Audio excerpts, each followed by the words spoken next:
You got the speaker on. Yeah, good call. You don't like the echo? No, I don't need the echo. Why not? It would be awesome. Feedback the whole time. It didn't foam. Champagne wasn't very champagne. Oh yeah, that gets annoying though sometimes. Like walking with these. It's not a good. Supposed to it's do not that. it's not a good walking beer. Anyways, welcome to Two Can Rant. We're just two cans with two tall cans. With two cans who can rant because we got two cans. I'm JD. And I'm Jeremy. And today, do we talk about all the absences or we just say fuck it and skip Absences? it? Yeah, well, like we skipped a bunch of weeks or something. Oh, well, I mean, it's tough right now with COVID and life and vacations and I don't know. I've been trying to get work done and yet I'm still just like neck deep in Dresden, so. Which is where you need to be. Yeah, I mean, I'm not Dresden. complaining, but it's like, do I ask if we want to podcast and take time away from Dresden right now? Or do I just keep going at the rate that I'm going? Oh, then it's totally cool that you're skipping, because if you're reading Dresden, then... Yeah, well, and then, like, last week I decided at 10 o'clock I wasn't going to go to work the next day. And... Which you should do any of the times where I'm not working. Is the 1 week. Yeah, I'm sorry, man. I almost did it this week, too. Next week I have to take off on Friday because we got a wedding to go to. That's why I wanted to try to get this done this week. Fucking grind it out. Yeah, I finished Ghost Story last night, so, like, I'm in a decent spot where I can say, all right, I'll read some comic books because I've been sitting on some shit for a while. I still didn't get... I don't have a big stack, but I still haven't gotten through it all yet. Fuck, what else? I decided to go swimming a bunch and eat cheese curds and, like, all the good things you do in Wisconsin in the summertime. So. That you can do, yeah. Yeah, I mean... Alright, so we're going to do a quick spoiler talk for Dresden Files. So don't listen if you haven't read up to... What'd you say? Ghost Stories? Alright. So you figured it out? Oh, yeah. Okay. 3, 2, 1, close your ears. All right, so you figured it out that it was Kincaid? I killed him? knew from the get-go it was Kincaid because he didn't see it coming and it was from a mile away. I did not know that he set himself up to be killed and then Molly wiped his memory so he didn't know. That I didn't know. I did not figure that out. But as soon as he was shot in the chest... just out of the blue, I'm like, Kincaid fucking killed him. Well, no, see, I thought Kincaid would have shot him in the head. Because Kincaid is one of those people, and they explain it, obviously, in the thing. Do they explain it in the thing? Explain what? Why, like, he shot him in the heart instead of the head? I don't remember them explaining it. What was the explanation? Do you want spoilers for a short story? Like a microfiction? Sure. It's like, okay. So, like, Kincaid is Archive's bodyguard. Yep. / best friend / father figure. Yep. And she obviously can hear and take in all the information that's passed on. Anything written down, yep. So, Dresden calls Kincaid and explains it to him. And Kincaid says, yeah, I'm going to do it. And Archive is like, you better shoot him in the chest, not the head. Don't shoot him in the head. Oh, because that would have fucked him up. That would have ended him 100%. Yep. Where Okay. the chest... All right. See, and that's why I just assumed, once they explained, like, Harry setting himself up and the fact that he was going to come back, because that's kind of revealed at the end of Ghost Story... It's not for sure, but you're pretty sure he's gonna come back. Well, there's 3 more books. Well, no, not that. Just that he like goes back into his body. Like that's the last couple pages is he's back in his body on the island and he has that conversation with Mab. So like, in my head, I was like, oh well, if the dude would have blew his fucking head off. I mean, I didn't put a whole lot of thought into it, but when you asked me, I was gonna be like. Because he would have been dead. Yeah. Like, that would have been my guess. Well, that's why I thought it wasn't... Or that's why I didn't think it was Kincaid. Because Kincaid doesn't seem like a guy who goes by half measures. And the other thing that ends... yeah, see, I didn't think about that. The other thing in that short story is after that incident,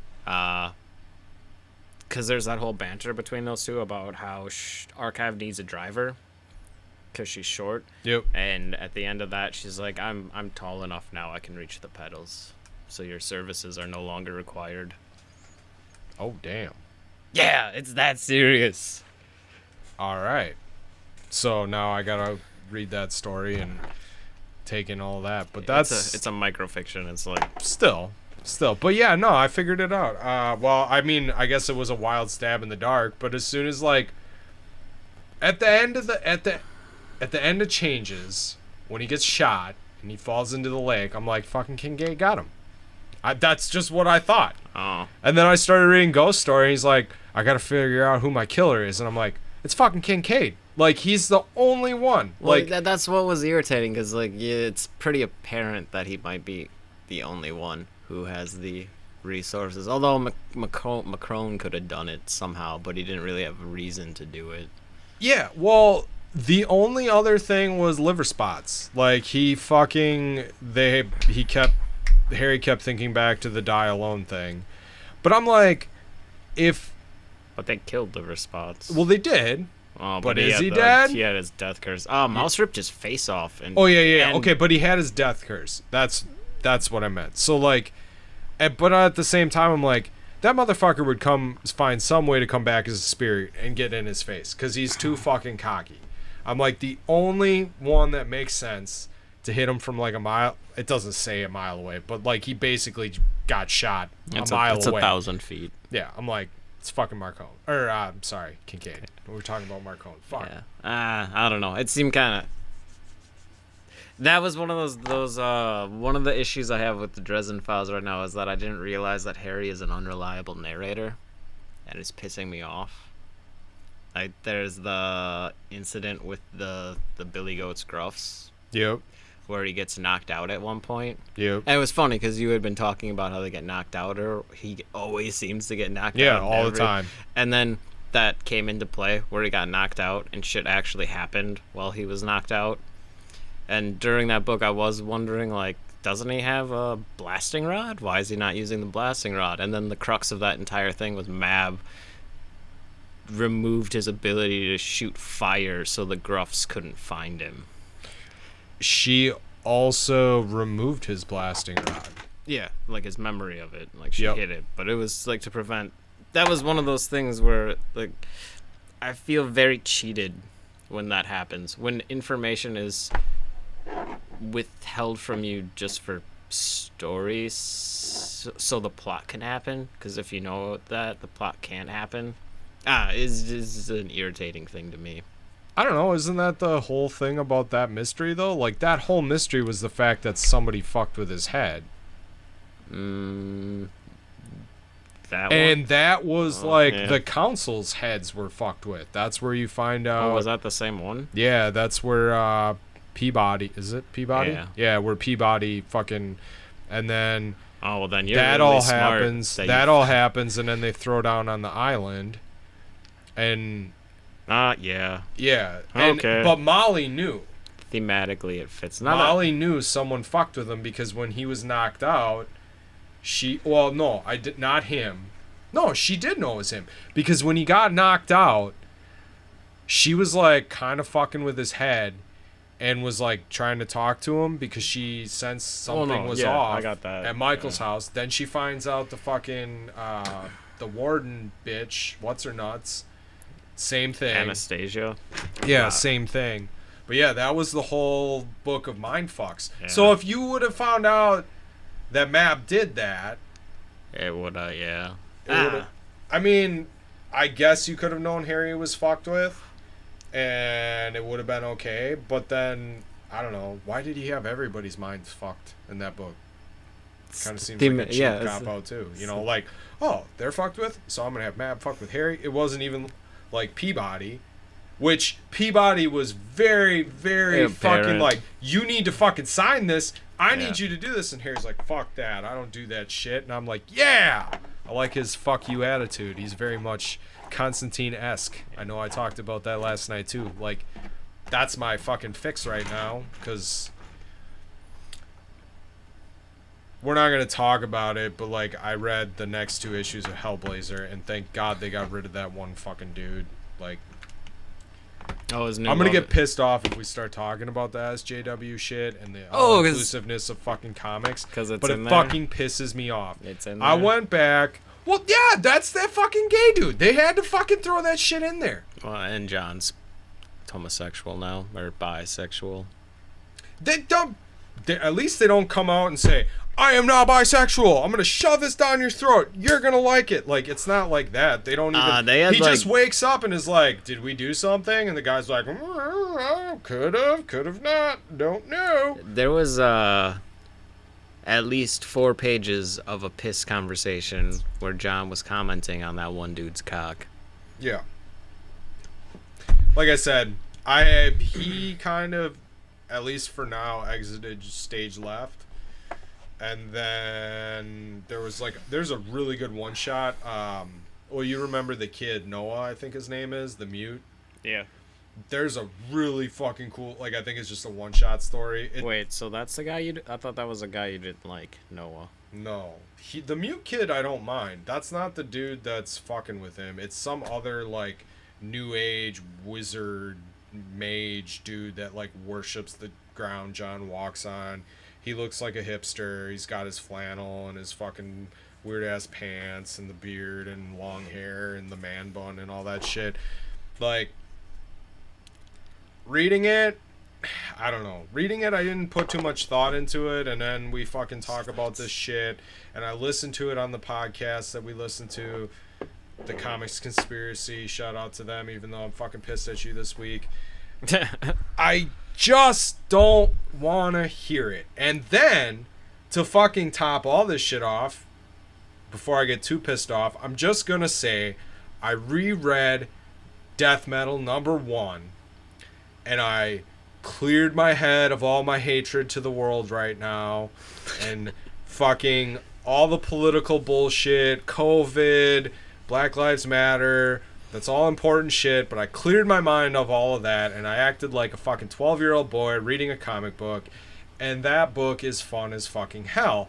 And I noticed some shit that I didn't even fucking notice the first time, and if we want to go back and talk about it when we talk about Death Metal 2, I will make a couple comments that I did not notice and probably am not even intelligent enough to speak on, but that was a fun little ride.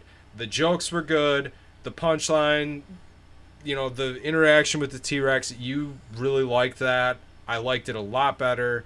Like, I think when I read it the first time, like, I'm just fucking too serious. I'm too clouded, man. Like, there's all this fucking shit. Like, what can I like? What can I not like? What is everybody gonna hate me for because I enjoy reading? I like Warren Ellis. I really don't care what he does in his personal life. Couldn't give 2 shits less. The fucker writes good shit. I fucking enjoy it. Crooked Little Vein, did you read that yet? No. Dude, you gotta fucking read. That book is fucking insane. Novel-wise. His comics, Transmetropolitan, fucking amazing. I enjoyed Trees. I know you're kind of on the fence about Trees. No, I like Trees. It just is weird. You read the first 2 trades? Yep. Yeah, I really liked what was going on in the first trade. And then they go into and then they just kill everybody you got accustomed to liking, and they had a nice dynamic going on. Then everybody's dead. Then some crazy shit's going on. Oh, that book's really confusing.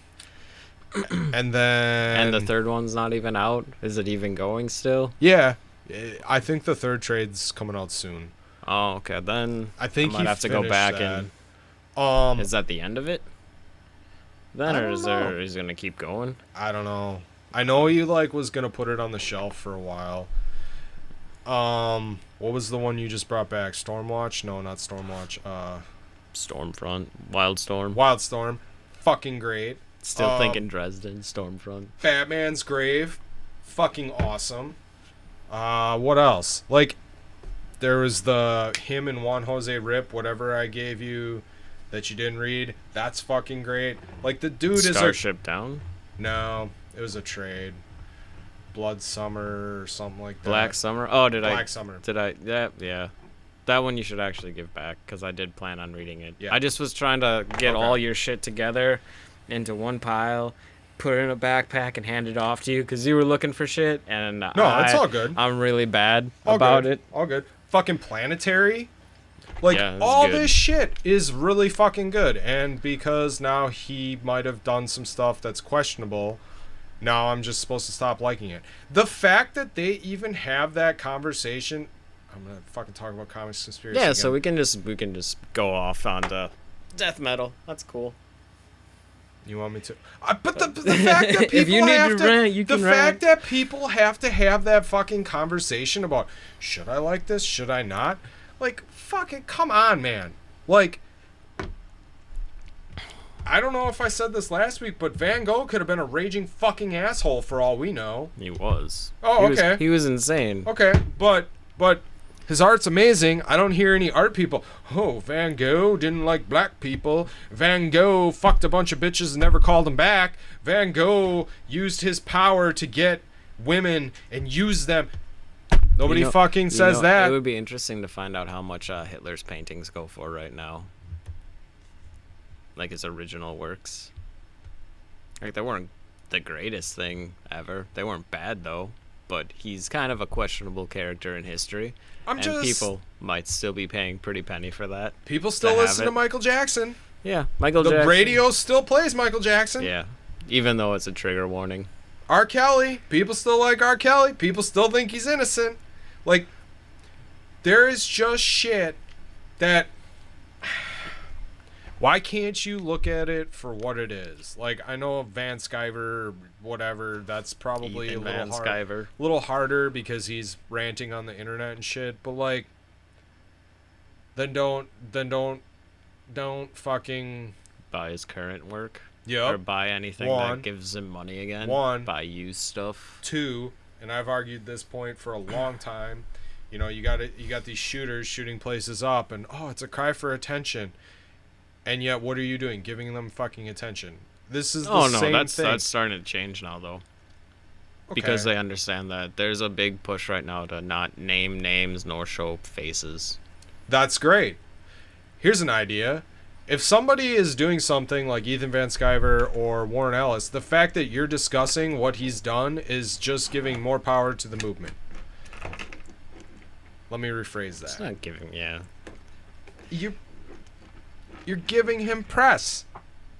Yeah, and that's gonna bring some people into his fold, but I don't know. I listened to some stuff that he said. I agree with some stuff, but dude is like a grade A asshole. He is annoying. Ellis or Van Sciver? Sciver. Yeah. Well, okay. Yeah, I get that. Like, but he's good at what he does. Yeah. Which is, he's pretty much a grifter. Yeah, He's a hardcore grifter. Kind of was looking into that too after they kind of mentioned that. I don't know. It's tough. Like, I have a hard time listening to that stuff.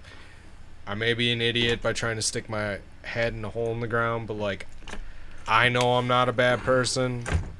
I have my faults. Everybody has their faults. But like, I don't know. I want to just enjoy the work and not, like, you sent me Comic-Con's going on this week. I did not watch any of the things other than the 5 minutes of the Dresden Files, and then was like, oh shit, there's spoilers. Can't do it. But yeah, you told me. I liked how they like say there's some spoilers. They're like, oh, we got to be careful that when we talk about peace talks that we don't have any spoilers. And then they decided to not talk anything about any potential spoilers in peace talks. It was really funny. But then they spoil like. Yeah. Yeah, I was kind of mad about that because I'm like, all right, well, I guess I'm going to turn this off now. But you were telling me about the fact, like, they had to fucking throw that question in there. Oh, yeah, I forgot to look what that question was. But, like, statement. Why? They got to. This is a celebration. It literally says a celebration of the Dresden Files.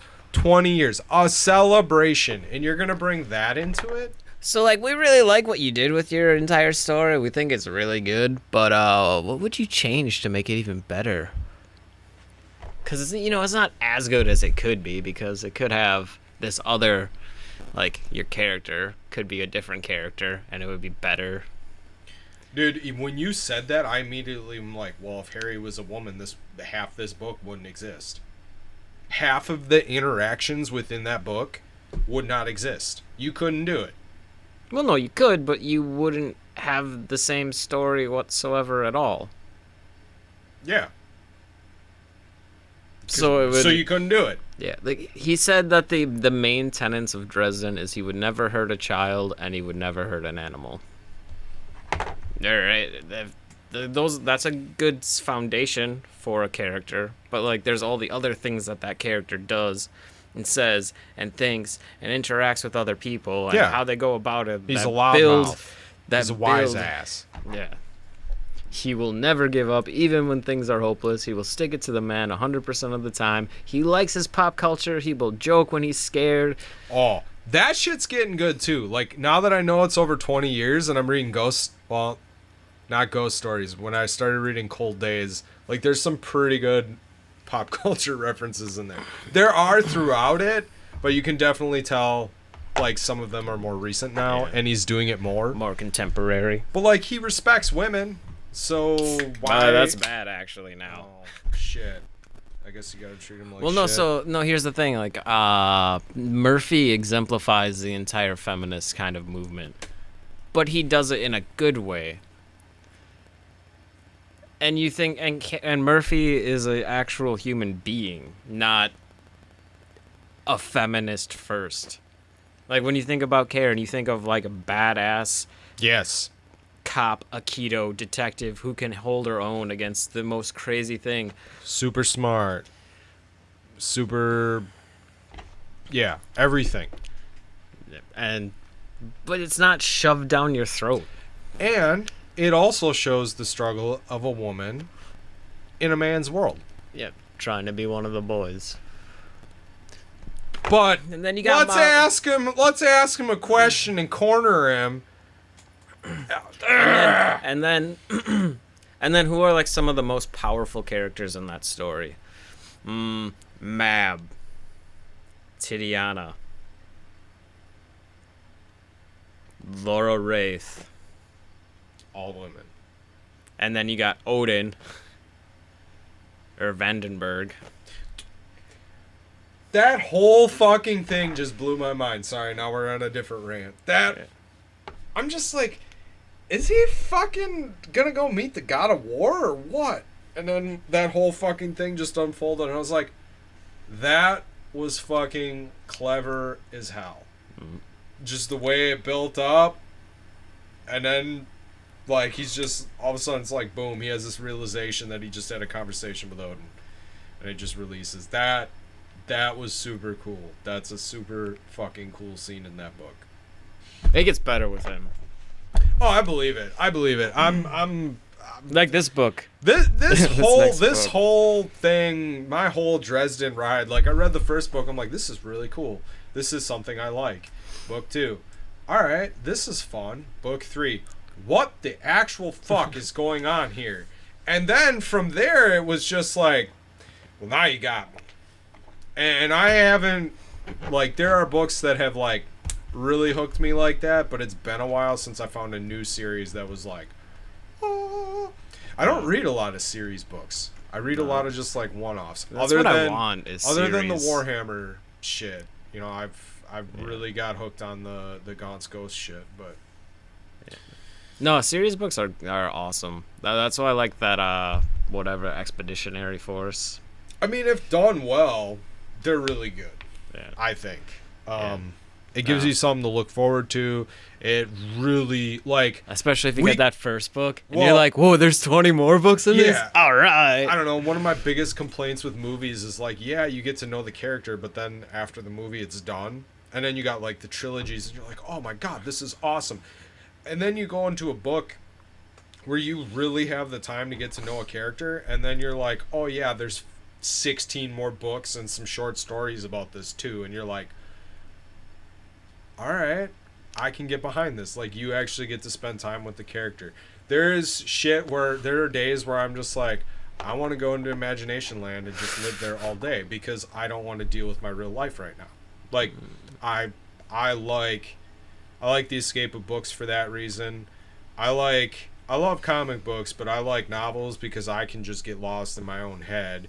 And then you throw in the fact that I'm listening to conspiracy theory podcasts all fucking day at work, and I'm just like, It's not good for your brain, man. holy shit, I'm like out on cloud 9 right now. Fucking Bigfoot, man, it fascinates the hell out of me. Yeah, read the Dresden stories. You'll like it. You'll like his rendition of Bigfoot. Well, no, I understand that, and I'll get there. But I'm just saying, like, I got ideas in my head where I'm like, what if there was like a sci-fi comic book Bigfoot? Like Bigfoot 20 or year 4000. Something like that. Space Bigfoot. The only one that I guess he'd be an alien, but the one idea I had was there is like Han Solo and Chewbacca, but the Chewbacca was a Sasquatch, and they were pizza delivery people inside of a video game, like an AI. That's pretty reality cool. thing. Like, That's pretty like the cool. Matrix, but not the Matrix. Like people would plug into their VR set and they'd get hungry. So the fastest way for them to deliver was to go through the video game, and it would be a whole bunch of different video game things, and they'd have to get to the place. That's pretty cool. And Yeah. I mean, Chewbacca kind of is a Sasquatch, isn't he? Yeah, pretty much. Pretty much. That was the only thing I had with Sasquatch idea. I don't know. What's your That's- idea for a Sasquatch? What's Sasquatch?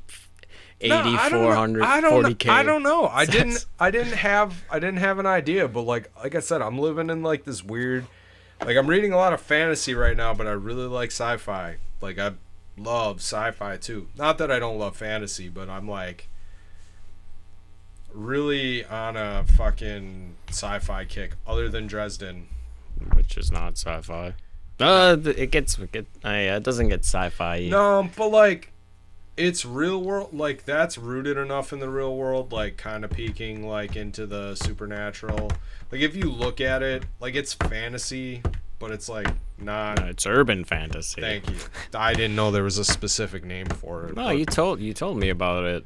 You said there were like your Amazon suggestions were dropping off a bunch of other books that fell into the urban fantasy genre. Yeah, that's true.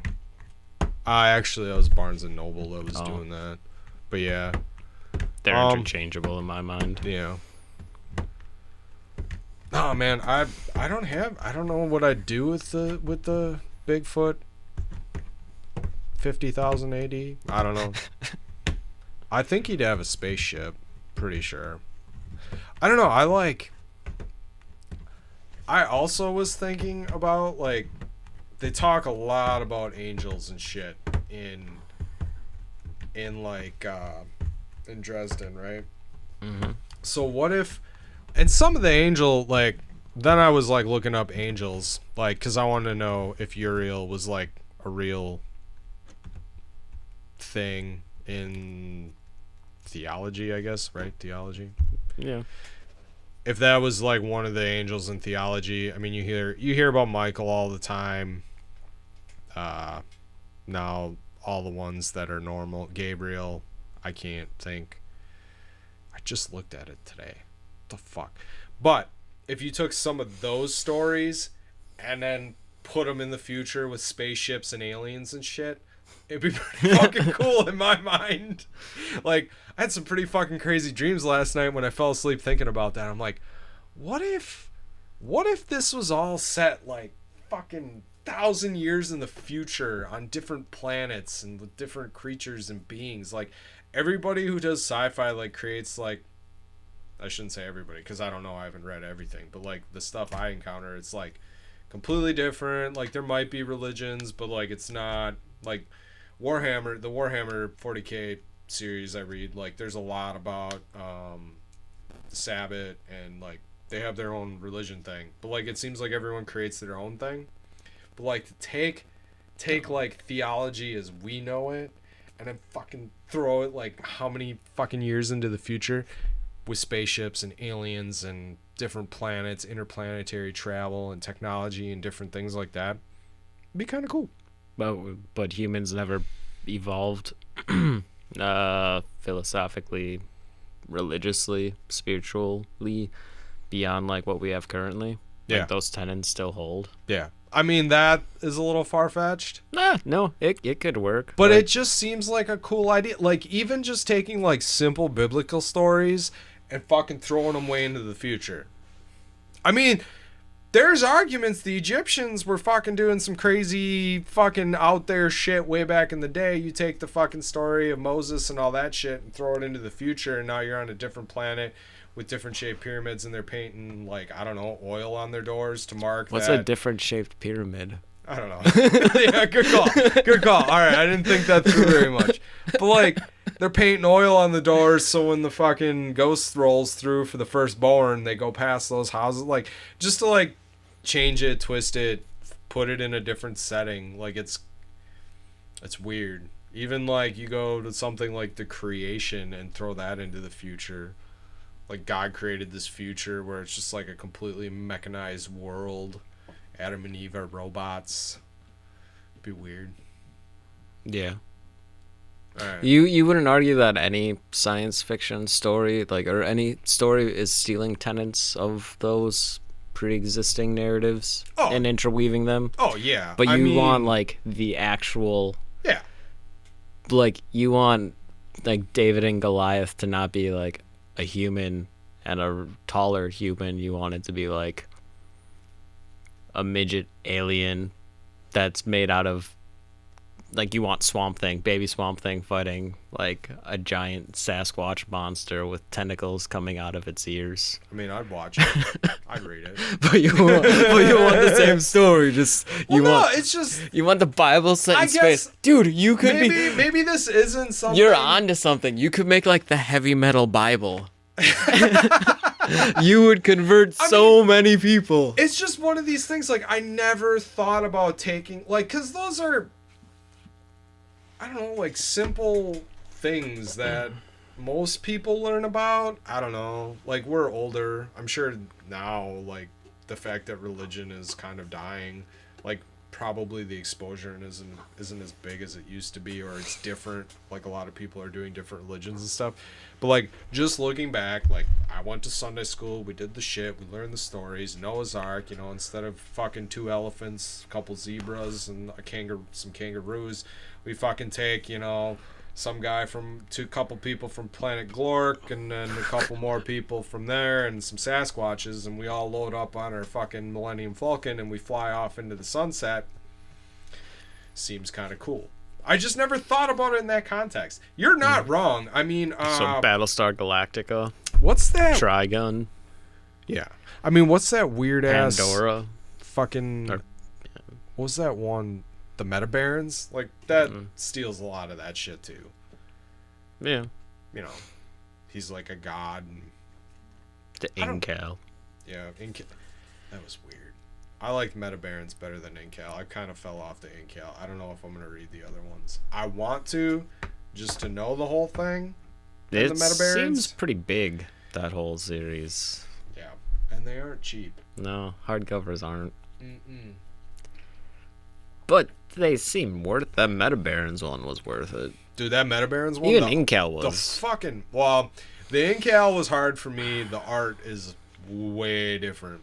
Yeah, and then that guy's, yeah, for what it's supposed to be, I guess. Yeah. I don't know. When people talk about Morbius, I expected something different. Yeah. But maybe that was his earlier work. So that was just like the foundation. But the fucking Meta Barons art, which is not Morbius, holy fucking shit. Like, you could probably stare at those pages for hours. Yeah. Looking at different details and shit. I don't know, man. I'm sorry to get way, way, way, way off base, but, like, I was thinking about that last night, living in my sci-fi world. I was thinking about Sasquatch flying around in their spaceship. There's gotta be a Sasquatch book out there for you. Well, see, part of this comes from listening to Mysterious Universe and them interviewing that guy about his new Sasquatch book and how they're thinking that Sasquatch is, like, very much coincides with these extraterrestrial sightings, and, like, maybe he's flying around in a spaceship. They said it very jokingly, but my mind went, woo! And that's the same day I fucking thought I saw a Sasquatch. Turns out to be a piece of plywood cut out in the shape of Sasquatch, painted black. Oh yeah, it is. Kai says hello to it every day on the way home from Johnsonville. Hi, Sasquatch! Almost killed us, like slamming on the brakes the first day. Next day, I took a picture. Him. He's saying hi so he doesn't attack you. Next day, I stop and take a picture and sent it to you, and you're just like, oh my god. But you get in that headspace, and maybe that's what you mean. Like, that shit rots your brain, because, like, wow, did my head whip around at them, and my foot hit the fucking slammed on the brakes. And Steph's like, you told me this, and I was like, oh, you know, Jeremy's, you know, whatever. And then she's like, and then I thought about it. You weren't watching the road. You slammed on the brakes. Probably didn't look to see if anybody was behind you. All for a fucking plywood cutout of Sasquatch. I'm like, yeah, you're right. That all happened. Thank God no one was behind us. And yes, I look around my surroundings. Nah, you were probably cognizant enough to know there wasn't anyone behind you or in front of you. Oh, there's a car in front of me. I wasn't worried about that. Well, that you were gonna. Something that that you were gonna hit. Yeah. No. They were probably like, "What the fuck is that guy doing? He's right on my ass, and now he's a mile back." I was on his ass. I was in a hurry. Got places to go. But yeah. And then goddamn Sasquatches coming out of the bushes. Yeah. So all right. What do we want to actually fucking talk about? What do you want to talk about first? We could have gone into a nice segue into death metal, so we'll come to that. But I want to jump in quick. Okay. Now we've got we went rambling a bit. Yeah. I like Cy Superior's imagination of people who are Constantine fans. From what you told me, I don't imagine many Constantine fans would dress like that. Like you're saying, the mage dude. Oh, yeah. So that's Cy Superior's rendition of what the average Constantine fan is. A hipster man bun wearing weirdo. Yeah, I'm sorry. It's kind of confusing. Yeah. He's kind of off. You haven't read that, have you? No. Yeah. The last thing I read was he was doing the Jerusalem dude. Yeah.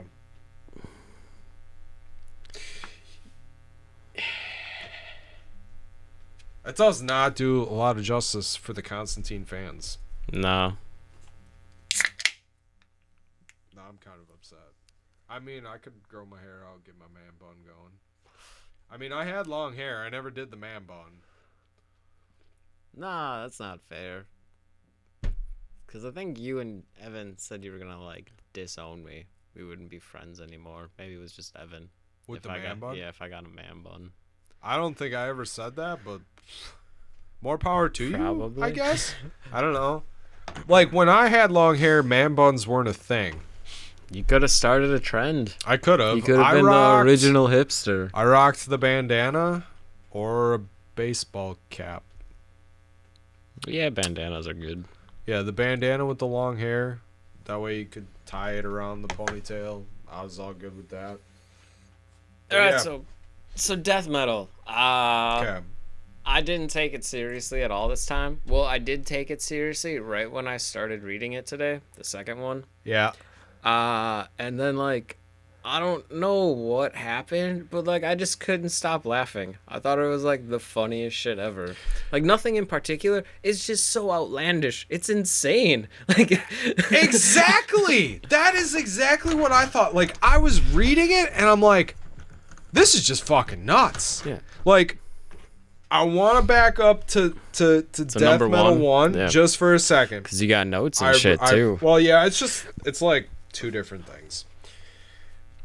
I read it the first time and I clearly wasn't thinking or in the right mood. The second time through, I really enjoyed it. Even the shitty names of the power chords and all that shit of the different sections. Okay, but the first time we read it, I think we were going into it. I know I was with the expectations of the first death metal, where it was groundbreaking, revolutionary. This is insane. How is he gonna top that? And very serious and yeah, it was not outlandish. Yeah. There was outlandish aspects. I mean, Batman escapes some island riding a dinosaur. Yeah. That's Okay, good point. pretty Good out point. there. But like, you don't start the book with a guy talking about eating a shit burger or a turd burger and curly turd fries. Yeah. I mean, it was a different Different tone. takeoff. Definitely the most unique start to a book I've read. But when they first meet Batman, like the real Batman, not dinosaur Batman or all the other versions of Batman, he he has the ring, right? And he raises the zombies up. Yeah. Yep. Do you know what I'm gonna already say? No. Okay. I'm just laughing. It's funny. So, it's funny now that I'm looking back at it. I've been trying to accumulate the entire quote unquote what people say is to read for Blackest Night. And like all of that is about the Black Lantern and the Black Lantern ring, which Batman has, if you look at his finger, when he raises those zombies. Yes. And raises those zombies, and that is all about fucking zombies. There's zombie Batman, and there's zombie, like all the DCU and Darkest Night is like turning into zombies, and it's fucking badass. I didn't read the whole thing. I got really far, and then I was missing some books, and then I stopped, and I need to get all of the books and then reread the whole thing. Because instead of spending $100 on the omnibus, I was like, no, I'll be able to get this for a cheaper price. Don't think that's happened. $300 later. I choose not to look at how much I spent. So you're saying there are deep cuts in it, like Snyder actually knows the DC universe. Yes, and I'll get to that when we talk more about Death Metal 2. But the other So then that's a weird thing that people are complaining about Snyder and his writing, where he like doesn't understand the story, the history of DC, and he's just using all these characters as his own little like toys. But going into the sandbox and like boo, boo, boo. He is, but like there's little like winks and nods. Like I read that the first time. I was like, Batman raising zombies, that's fucking dumb. And then I like actually was like looking at the panels the second time. I had the book in my hand this time too. I wasn't reading it off of an iPad. And I know last time I said, hey, I don't have the copy. I read it digital, but I did buy it. So I'm just reading it digital for a minute. Just borrowing it, rent it from the library of the internet. Holding it in my hands is a completely different experience, and I much, much, much, much prefer that because I'm actually looking at it and not trying to close ads or trying to block out the light, even though I got these cool blue blocking light or glasses now, which I can read longer on screens, but I still don't like doing it. Wait, what? You got like special lenses? Yeah, there's like new blue blocking lenses. Like they're kind of like those gamer glasses, but like there are gamer glasses? What? Yeah, you've never seen like those, like they're almost like safety glasses that you can wear. They're different. Never. Oh, yeah, there's like. So you wear sunglasses while playing video games? That's cool. Well, I don't know if they're tinted, but like it's all about blocking blue light, which is emitted from screens. And like there's times where like if I look at the light in the right way, and there's a mirror by it, like I can see like a blue reflection on my glasses. It's kind of weird. Anyway, those glasses are like these are blue blocking. All the glasses I bought are blue blocking now because it was only like $1 upgrade to my glasses. So you're saying that people with poor vision are actually going to be superior than non-glasses wearers because they're not going to be affected by the blue light? But you can buy for non-prescription Dude, gamer glasses. I just found out this was a thing. Oh, okay. I didn't. Well, yeah, I didn't know about it's that. It's a thing. I didn't know about it either until I went to the eye doctor, and she's like, "Do you look at screens a lot?" I was like, "Yeah." She's like, "You should get these blue blocking things," and I was like, "Oh, well, how much does that cost?" And she's like, "It's like a couple bucks," and I was like, "Oh, okay." And then these I got from Zenny. They were like $50, all said and done. Maybe like 70. All said and done, and like it was just like $1 add-on to the anti-glare. You can get anti-glare, blue blocking. Shit, I might have to look. Oh no, see, it doesn't work because I don't wear my glasses when I'm staring at screens. Oh, okay. Like when I play video games, I don't wear glasses, which is maybe detrimental because I can't actually see all the aspects of It's probably why things you're going. good. You're just like, blob, mash buttons. But yeah. Anyway, the second time actually reading it from a book, like I really took in a lot more of it, even though it's the glossy paper. I don't like the glossy paper. I shut my shades on my house so that I wouldn't get a glare, and it was better. And then just like, it's very, very, very, very outlandish. The beginning and the end, but in the middle, there's like that big 2-page spread where they, Wally is right. Wally's in there. And the second one, First one. first one. When she first goes down, they capture Wally, and then they, well, you don't know who he is. And my then, memory. I think it's Wally. Okay. He's in the second one. He's the main Flash in the second one. Yeah, he's in there. All right. Anyway, I think it's Wally. Whatever. Anyway, he's explaining. We don't like, know our Flashes, folks. Yeah, I'm not a big Flash fan. Anyway, oh, side note, I did get the 2 Flash tie-ins for the button because they came with the Batmans on the eBay, so I got that too. I was happy Nice. about that. Oh, so you got like the entire Tom King thing, including the button. All right. Yeah. But you read those already, right? Yeah. Yeah. I just want them because they were so fucking good. I have to get the Williams Flash tie-ins for the Batman arc with Gotham Girl. I don't have those. In Tom King's run, there's that. There's that. I don't know if you have them either. No, you do, because I borrowed. I'm pretty sure I borrowed them, at least one of them from you. Yep. Yeah. I remember that. All right. So, there's the 2-page spread, and he's basically explaining the whole Perpetua thing and the crises, which is kind of how you get to the anti-crisis. I thought that was a really good synopsis to bring you up to speed that I did not appreciate the first time, probably because I wasn't paying attention like I should have. So, the first book, second time through, I was much happier with as a 12-year-old boy looking in through those eyes and not thinking about, like, if you read that, it is very refreshing because there's no political bullshit. Nobody's trying to fucking force inclusion. Like, can't we just have characters of all different colors and not, like, point it out? Like, anyway. But Death Metal 2 is even fucking crazier. Yeah. I was still reading it seriously, but like what you're saying and looking at it now, and kind of the other half of how I was reading it was how I was reading. Like, I'll have to go back and actually read physical copies of 1 and 2 again. But yeah, like it's just supposed to be fun. Like, the characters don't have to be serious all the time. They don't have to be going into some grandiose, like, introspective tour of the human psyche. They can just be, you know, what you actually read comics for in the first place. Like, just to have fun. Let's see how batshit crazy, I guess pun intended, you can be with these characters and what they can do. And that is exactly how I felt about the second one. Because the first one, I'm like, all right, well, this is going to be interesting. And you kind of, like, think you know what's going to happen. And then they're like, what the actual fuck just fucking happened? So... yeah, I felt that way with... I don't have number 2. I felt that, like... I like, quit kind of taking it seriously when you saw the blue Batman. Like, Dr. Manhattan. Oh. And number 2 was like, all right.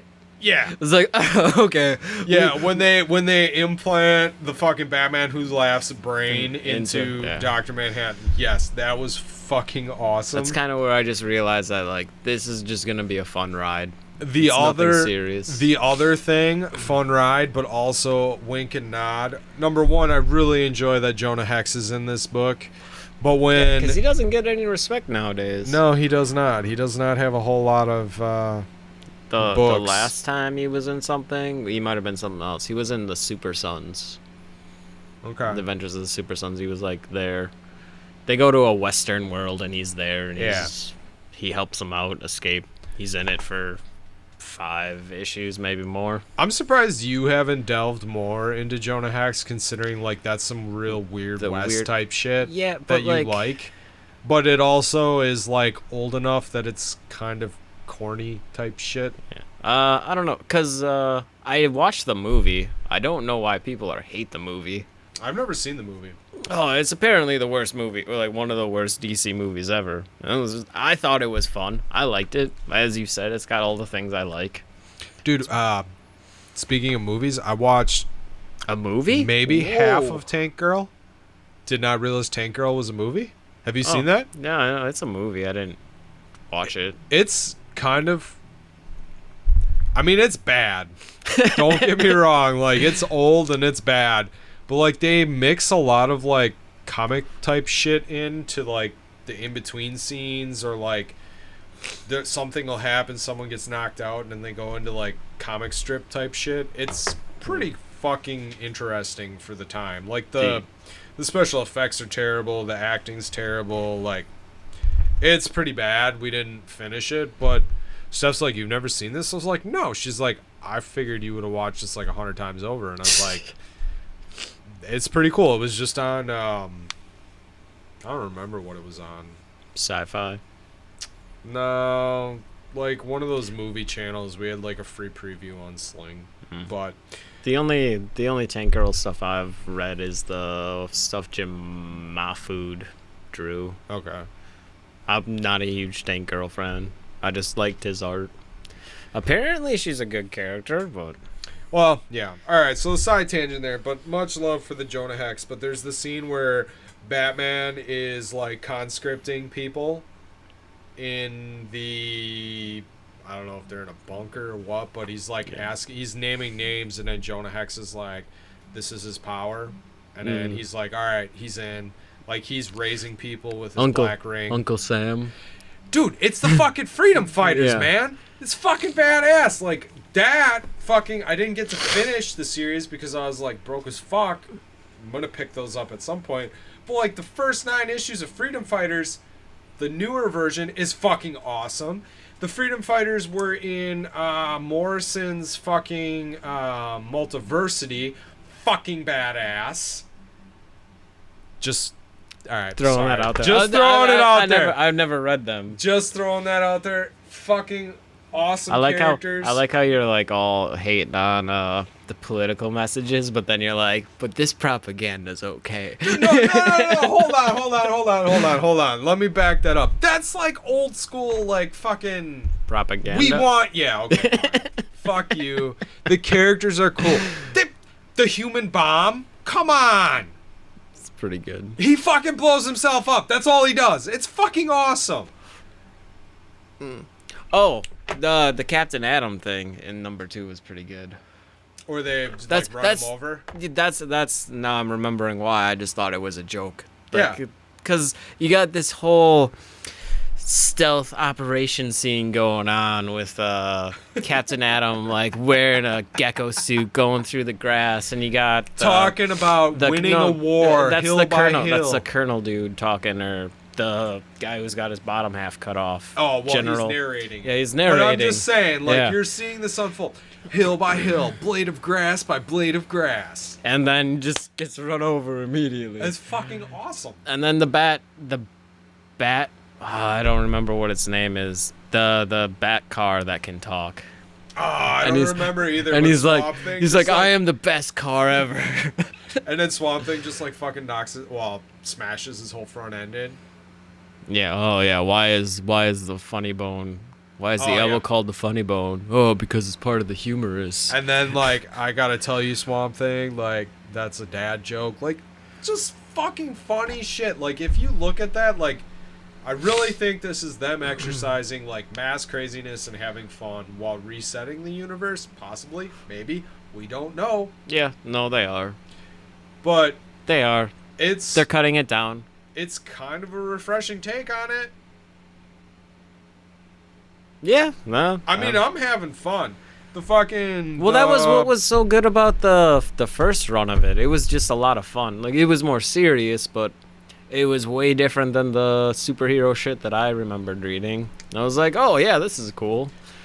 the page turn for he's the darkest night and he shows up as a shadow. Like, that's pretty fucking cool.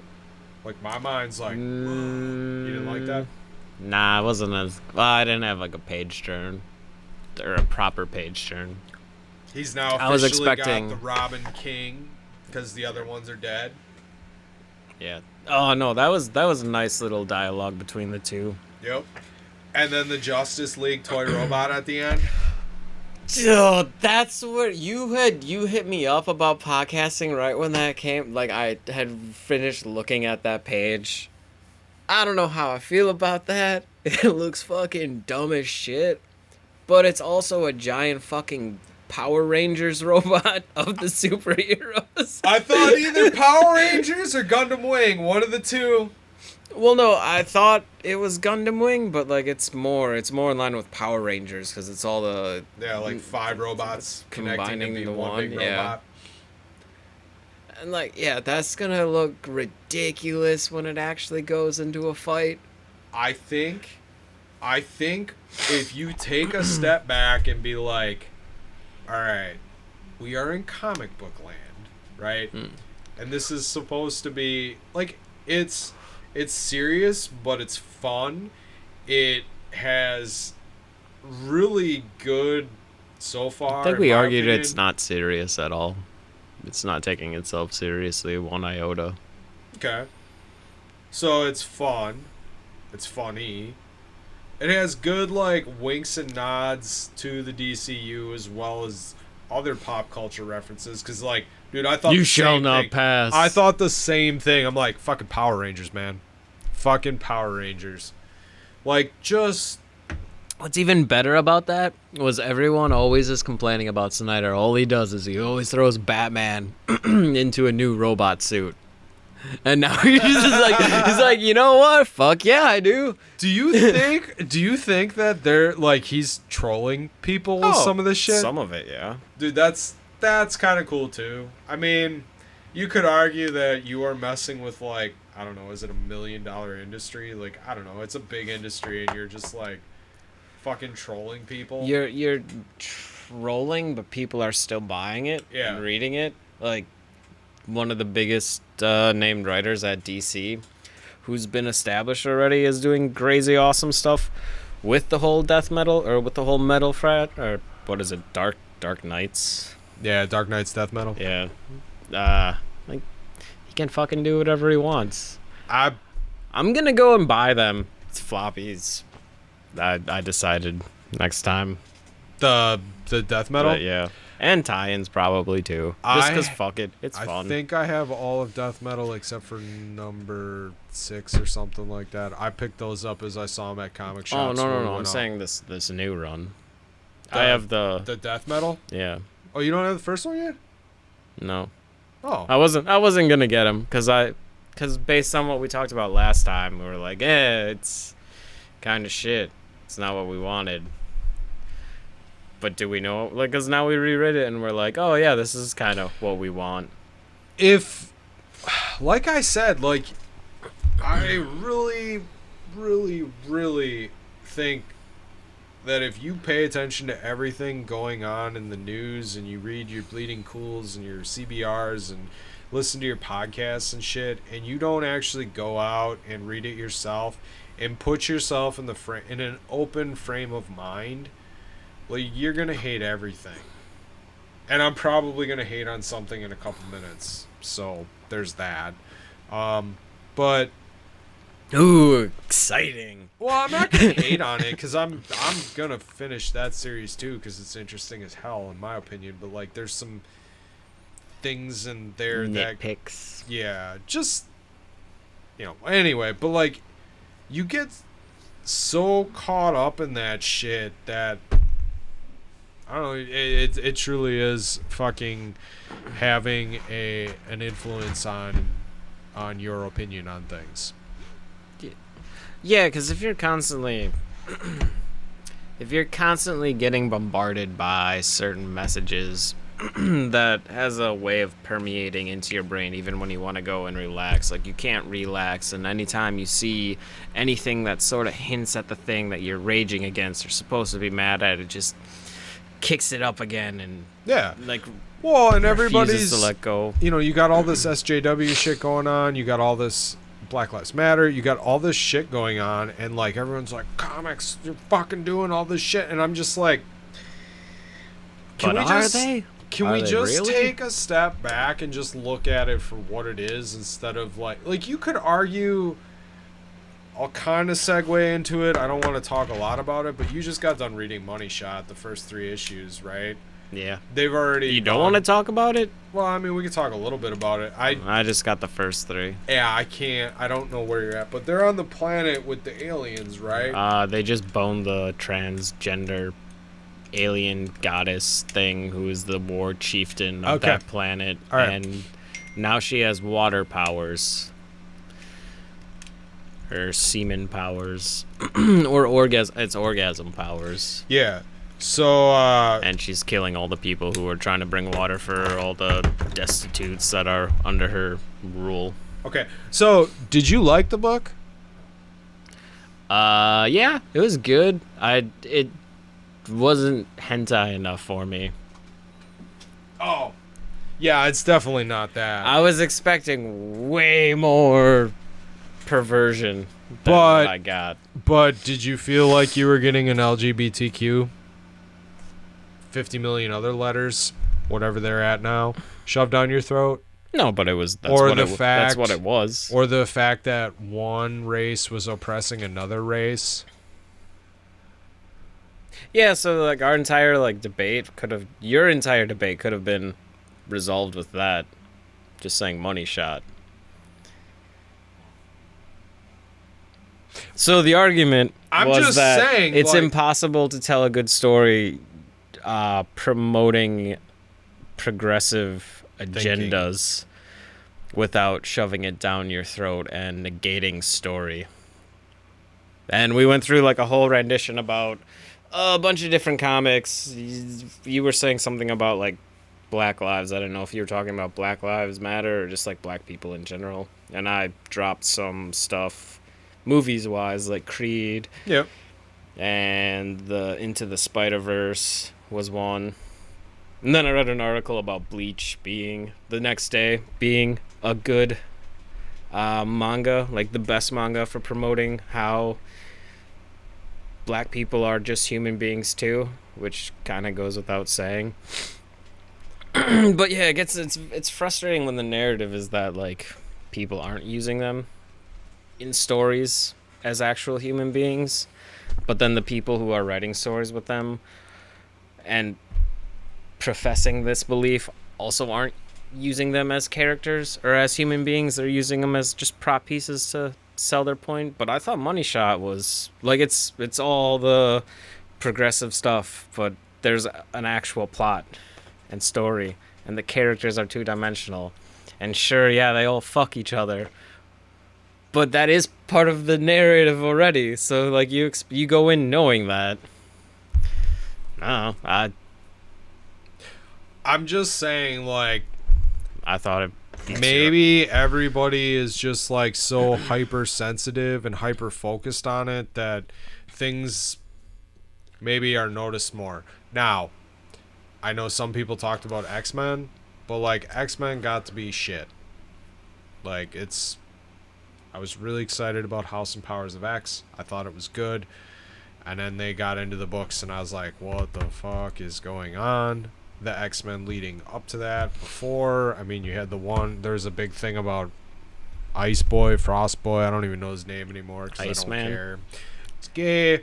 Like, everybody, like, focuses on it. That's what's reported. That's what's, that's what people focus on. And then, like, everything else is just thrown out.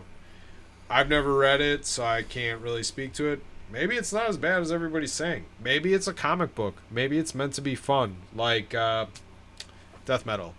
I think reading that today and like I got all that shit out talking to you in the past couple days. And I was like, I just don't want to think about it anymore. Fuck it. And then sitting down and being like, all right, I'm gonna read this. Just pretend I'm a kid. Like, I just want to fucking immerse myself into this like I do with Dresden and live in that world. And I'm just like, this is fun. This is so fucking crazy. It's fucking fun. Like, I'm just going to have fun. And I think that is very refreshing.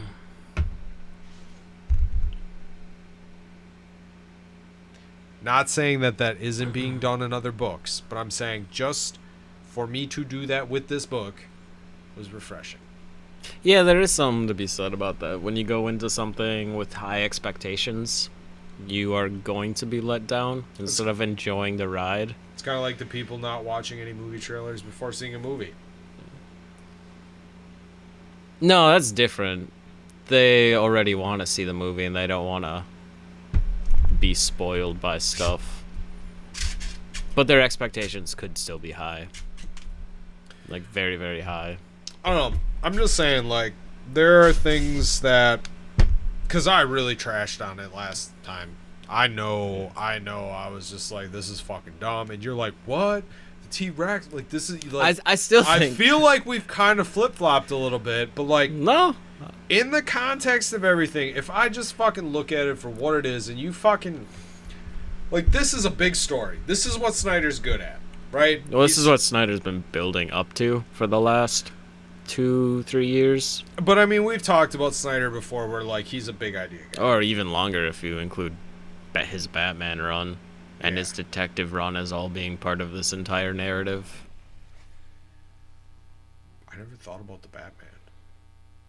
Well, those elements are in there. Yeah, they are. So it's like his detective, Batman, Justice League, the events that went in there, this one, and then whatever that last Batman, Last Night on Earth, like that's one whole, I don't know what you would even call that. It's not trilogy, quadrilogy. You know, he started writing the New 52 Swamp Thing, right? So that might be in there too. I'm just saying, like, his respect for Swamp Thing.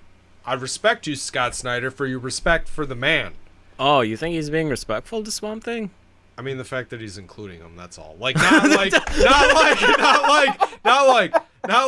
oh, I respect you. I just mean, like, including him. You know, bringing him out as a main character. Choosing him for the dodgeball team. You know what I mean?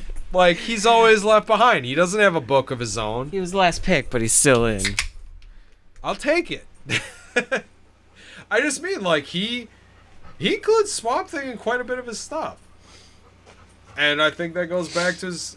He didn't finish the New 52 run. Charles Soule, whatever, kind of took over after a while. But, like, he started it. He wrote those first few really good arcs. And I kind of wonder, you know, he's pretty good buddies with Tinian. Maybe that's where bringing Abby back from the Rot and all that shit came from. Even though that kind of... Is Tinian even writing? He's not writing JLD anymore, is he? No. That's a good point. Maybe the other guy's tipping his hat. I don't know. That said, I give Death Metal 2 2 thumbs up. 2 tall cans in the air for Death Metal 2. You gotta actually have a tall can. I know, we got the shorties. They didn't have the tall cans. We're not Plus gonna. We got the Coors, and then I couldn't use my cool little thingy. Yeah. How? Oh, there's a puck in the bottom, so you can do 12 ounces, or you take the puck out, and then you can do the 16. You can do the tall cans. It keeps my hand from getting cold, and keeps the beer cold, which is weird. Or it keeps it at the perfect warm temperature that I like. Yeah. Are you doing okay right now with your cold beer? Yeah, I'm alright. You didn't toss it in the microwave? No, my teeth haven't been too bad. Should we take a small beer break? Yeah, that's fine. I gotta use the bathroom too, and then we can come back and I think we can talk some strange adventures if you want. Yeah. Okay. Beer break. I gotta actually hit the fuck. And we're back. Are drones typical? Like that's happened multiple times? Happened one other time. I'm pretty sure I flipped it off then too. I don't like that sound. No, it's like a really loud mosquito. Well, not only that, but I'm like... Or power lines. The fucking government. They're after me. It's all your Sasquatch research. Probably. They're going to shut me down. Have you noticed an excess amount of birds following you or in your vicinity recently? There was a bird just, I think yesterday, I was outside reading ghost stories in my chair, and there's that bird feeder up front, like maybe 3-4 feet away. He fucking landed there, was chirping his like fucking ass off at me. Oh, because you know the real reason why COVID-19 is happening, right? Birds? No, the government just needs to recharge the battery on their bird drones. Motherfuckers. Yeah. You know why you never see a baby pigeon? Because it's a drone. I mean, All I've the pigeons- seen baby pigeons. Well, you weren't supposed to undercut it like that. Well, I'm just saying. You had we this- had you had this pigeons, look we on your had face. pigeons, and I'm just like, I mean, we've had baby pigeons. It's been a long time since I've seen one. Maybe they went covert. Black Ops pigeons. You had the last free race of pigeons. Black Ops pigeons, bitch. That's how the world's going. All right, so we're doing Strange Adventures now by Tom King. One sec. No, So we're if not doing Strange if Adventures I by Tom. see- I try to do like a firm opening. You're like, actually. if I see a pigeon with missiles strapped to his back, I should really be concerned. No, it's just normal right now. You know, raccoons are training feral boars, and they're going into war with possums. Oh my god. I just read a fucking article about raccoons and extraterrestrials on Mysterious Universe. Jesus. Just fucking today. How do you fucking do this shit? Like, just today I didn't read the whole thing, but the headline was very interesting. Anyway, yeah, Strange Adventures. I'm having strange adventures, so I decided to read Strange Adventures. Oh, look, on the cover of number 2 it says amazing science fiction. I was hoping for a raccoon. Well, that'd be fucking weird. I mean, then you got to read Guardians of the Galaxy. Which is finally back. Is it? Oh, I gotta wait for it to be delivered, but I think it came out last week. Maybe. I don't know. Who knows? That was a really long wait. Thank you, Midtown. Oh, yeah. Number Death Metal 2, what came out 2 weeks ago? Yeah. Yeah, it's just coming tomorrow. Maybe. Because of the mail service. Well, I was saying Guardians of the Galaxy, like, before... Like, the shutdown happened in March. Yep. And number 3 had just come out sometime in there. So March, April, May, June. It's like 3 months. Hold 3 on. months. Let me get the exact date. Well, when did they open back up though? And Marvel's been slow, man. Marvel's been doing their own little thing. Yeah, 7/15. So that would have been last week. Yeah, that's a really long. Guardians of the Galaxy number 4. I wonder if that's in my stack. I don't think... You know, Tatoris is up to number 4? I did not get number 3. I don't know when number 3 came out. Is that Dark Horse? No, that's Image. I think. Yeah. It's an Image book. I don't know. There was a new Hellboy when we were at the shop the other weekend. I didn't pick it up because it was number 2 of a 2-parter. Fuck. Oh, no. Oh.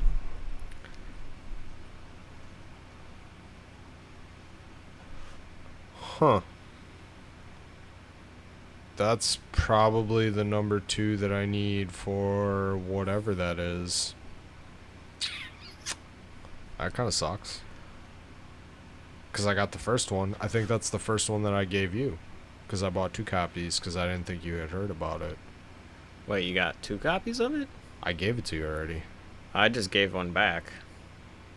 Oh, yeah. I'm pretty sure it's the one I said hold on to. I'll have to go through the stack before you leave and give it back to you. Huh. I guess I'll have to look for that. I don't know. Alright, anyway. So Strange Strange Adventures. Adventures. So where do you want to start with this? You said you had questions for me about Yeah, it. so what's it Adam Strange do that he's getting investigated by Mr. Terrific? I failed to remember what happened when I was reading number 2. I remember that he was on trial for something. All right, Did so it have to do with him killing a bunch of people when he was No. trying to save a bunch of people? Or kind of. Or does it have to do with he killed his daughter who's not dead? Okay, so that okay. So in the first issue, you find out he wrote a book or whatever about how he took out the Tycons. No, That works. I don't remember what they're called. Now I want to look. Sorry. So Anyway. like Adam Strange, he's a human who has some crazy scientific technology that allows him to go to this special planet where he is the hero there, and they're in a war with another species. What are they? Picts. Pykkkkks. How many Ks? That's a good point. Because if it's 3, 2. Oh, Sorry. okay. Pykkts. oh, I was gonna say they're not holding any punches anymore. So, the first book is basically of him in present day with his book tour, and then he flashes back to Ron, I believe is the planet, when he saves the planet from the Picts, is what I'm calling them. And he's just like, "Hi, my name's Adam Strange. Can I hi, I'm Adam. Can I sign a book for you?" Because he's at a book signing. And then there's this guy that comes up and he's like, "I know what you fucking did on that planet. You fucking killed people." I could probably actually read it word for word. "I know about the Picts. I know what you did, you liar, you scum. How many are dead because of you? Tortured. Left in cages because of you. How many graves have you dug? What did you do?" And then it like flashes back to him and his wife in a hotel room, and they're talking about that interaction and how he might not be the hero that everybody thinks he is, and there's like this strange thing going on. Haha. This weird thing going on. Man, I fucking do that shit and it's not even on purpose. Weird shit going on with what actually happened with the picks on Ron and whether he was right or wrong to do it. And then later on, you find out that dude's head got blown off Oh, so with they're investigating what his looked like a technology. ray gun. Yeah. Okay. Yep. So then in all right. So It's a murder mystery. Yeah. So at the end, I have to ask you, did you know that was Mr. Terrific based on his... Okay, alright. Because the only Flash that I really know is the CW Flash, which I really liked the first 4 seasons maybe. Okay. But Mr. Terrific shows up in there and he's sporting that jacket. Oh, alright. Well, I knew him from the Terrifics because I really got into that book because I liked Plastic Man or whatever his name is, the stretchy dude. He's pretty cool. He was in the Flash CW thing too. Really? Well, he was. Now he's not anymore. Oh, he's funny. He did some real world stuff that apparently isn't good. Okay. Sorry for downplaying it. I don't really remember what it was, but it just was part of the whole cancel culture epidemic that's going on. So, the first book is basically a flashback between present day and what happened with the Picts, and then you find Both out... books are. Yeah, pretty much. Except for then, in the second book, Mr. Terrific is now investigating. It's because Batman turns him down in the first book. He's like, "I know you. No one will believe me. Blah, blah, blah, blah. Blah. I'm Batman." Oh, because Adam Strange turns Batman down. Or Batman turns Adam Strange down. yeah. Because he's like, I'll get you somebody who can Yep. actually do it better than me. So then we get the guy who knows the answer to everything except for the gender of his unborn child when his wife was killed. Yeah, that's a real heavy way to end a fucking Yeah, I mean this whole issue number 2. It's like, oh wow, okay. this whole book is pretty heavy. I So you sent me some link to some dude talking about Tom King doing the new Rorschach. yep. Rorschach. And the guy basically is like, Tom King's not a great, he didn't say he wasn't a great writer. He's like, I don't hate his stuff, but I only like one thing that he's done. Mr. Miracle. Yep. No, the Vision. Oh, And he said the Vision. first 6 issues of Mr. Miracle. Yeah. No mention of Omega Man, which What- was fucking awesome. What happened after? What happened in issue 7? See, I was going to ask you that because I was like, I thought the whole run was pretty fucking solid. I thought it was good until the end. Fair enough. I liked it. Oh, I didn't have the same like visceral reaction to Mr. Miracle actually being part of the whole DC universe, or him being currently outside of the DC universe, or like he's part of it, that there's this whole other universe, because it was maybe a metaphor for depression. He was so isolated, and that's why he had those 9 panels. And then that's the one full panel page where he thought he was all alone, but in actuality there's a bunch of other people like him, and that's supposed to be a revelation for him. No, at the time when I was reading it, I didn't have that same Is this way to is this the explain it. same artist as the one on Mr. Miracle? Yeah, Clayman, or Jared's? yeah, Okay. Clayman's maybe the Vision? Batman dude, Snyder's cohort. No, it's the same guy. I think he's the same guy who's gonna be doing the bat cat thing. That's why it got delayed. Alright. You'd have to look it up to find Yeah, out for it sure. is. It is Gerard. seems- Gerard's, yeah. Okay, because it's the same. I'm got the reading same this and I'm like, feel. wow, this kind of just feels like Mr. Miracle again. I kind of have to criticize the book in the fact that it also feels very much like him trying to work through some shit. Like he's a veteran, right? PTSD. Do you know Kinda what like Heroes. war he was in? Yeah, it was the Afghan war. Okay, and then it's I'm kind of 90% sure you'd have to like look. it's kind of like Very reminiscent of how we're questioning what our troops were doing, and if we should have been at that war, and if they were heroes or if they weren't heroes.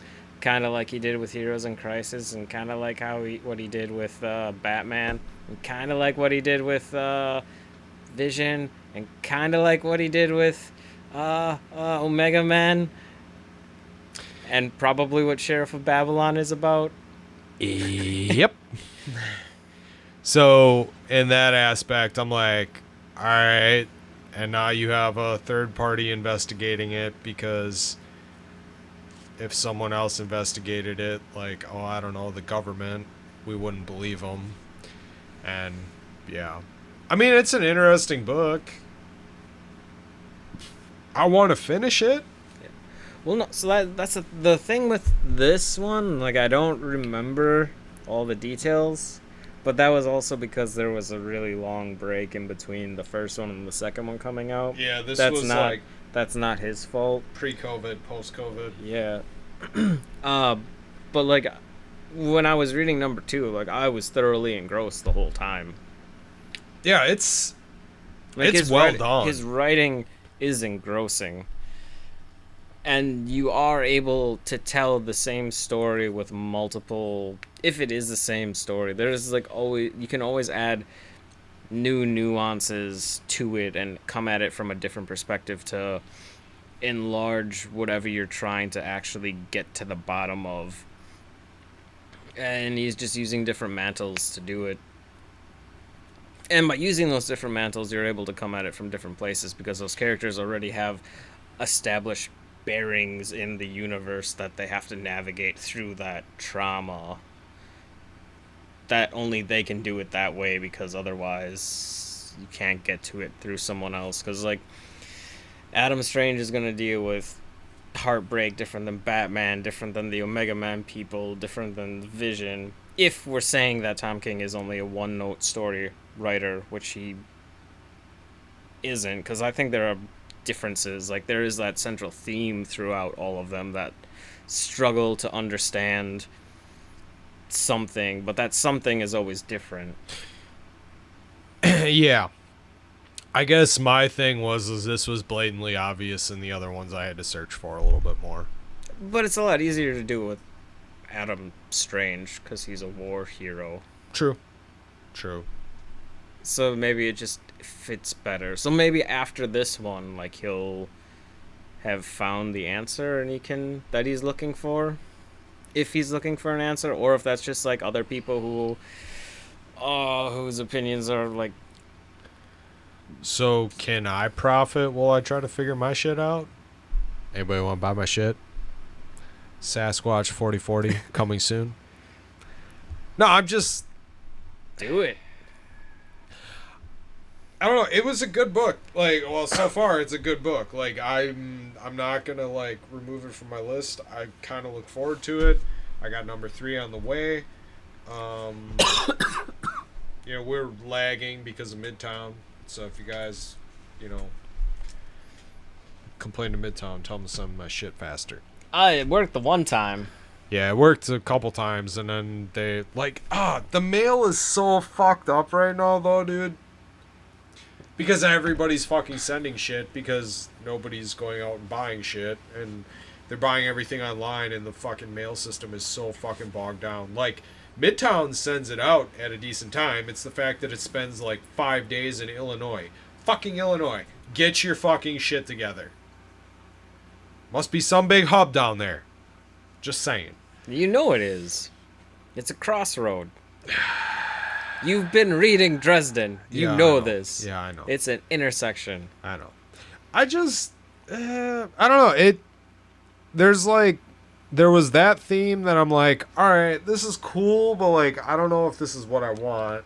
And then the other thing is like, it is very, like, I really have to consciously say like, this is Adam Strange. Maybe Mr. Miracle kind of looks like him. I don't know. And the art style and like all that shit, like I'm having, other than there not being 9 panels all the time, like I'm having a very hard time differentiating them between the two. I don't know if that was something for you. No, that wasn't. No.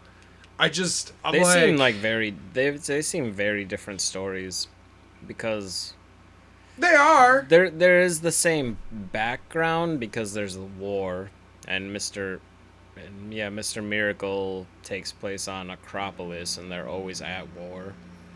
But his was about overcoming depression and having to raise a kid and not knowing if he's gonna be there to raise him. I get that. This one is, he's a hero, but he's not sure if he is a hero because he's got questions about what he was doing. And there's something with his kid that he maybe had to sacrifice her to be the hero.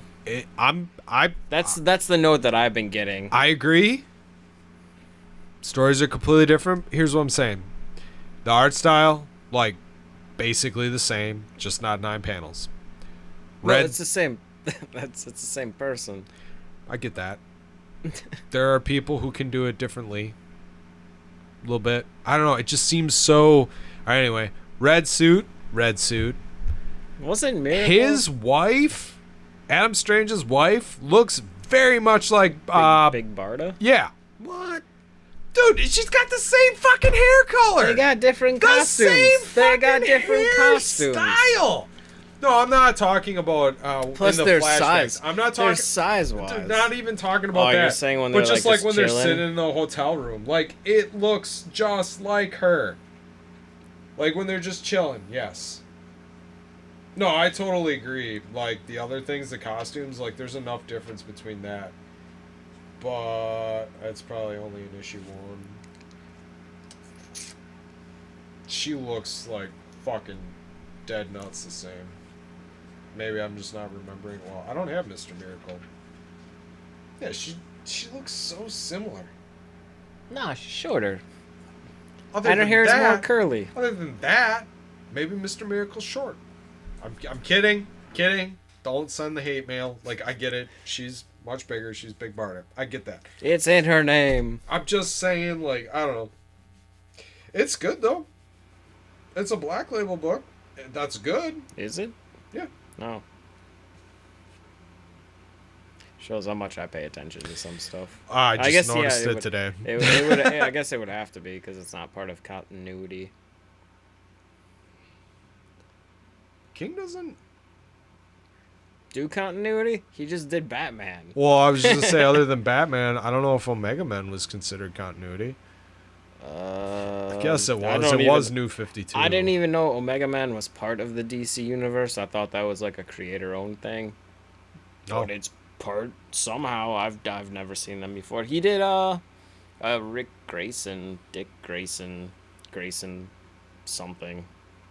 No, I didn't know that. Nightwing. So like, I think that was part of. Yeah. He did a bunch of shit for DC. When I was looking at his like bibliography, like he's done a bunch of stuff for DC. Well, that one guy only likes the Vision.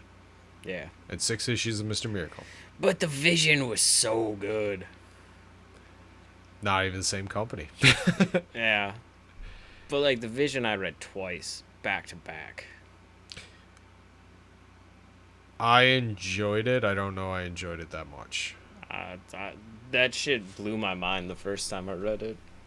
It was, but the thing is, it was like with death metal. It was just so different from all of the comics I knew and was currently reading. So it was like, wow. But at the same time, like, I know there's different things, but like the same theme of humanizing superheroes remains. Yeah, but that was done differently. But it was a story that could have only been told from that character's point of view. From the Vision's point of view being an android and trying to start a family. Yep.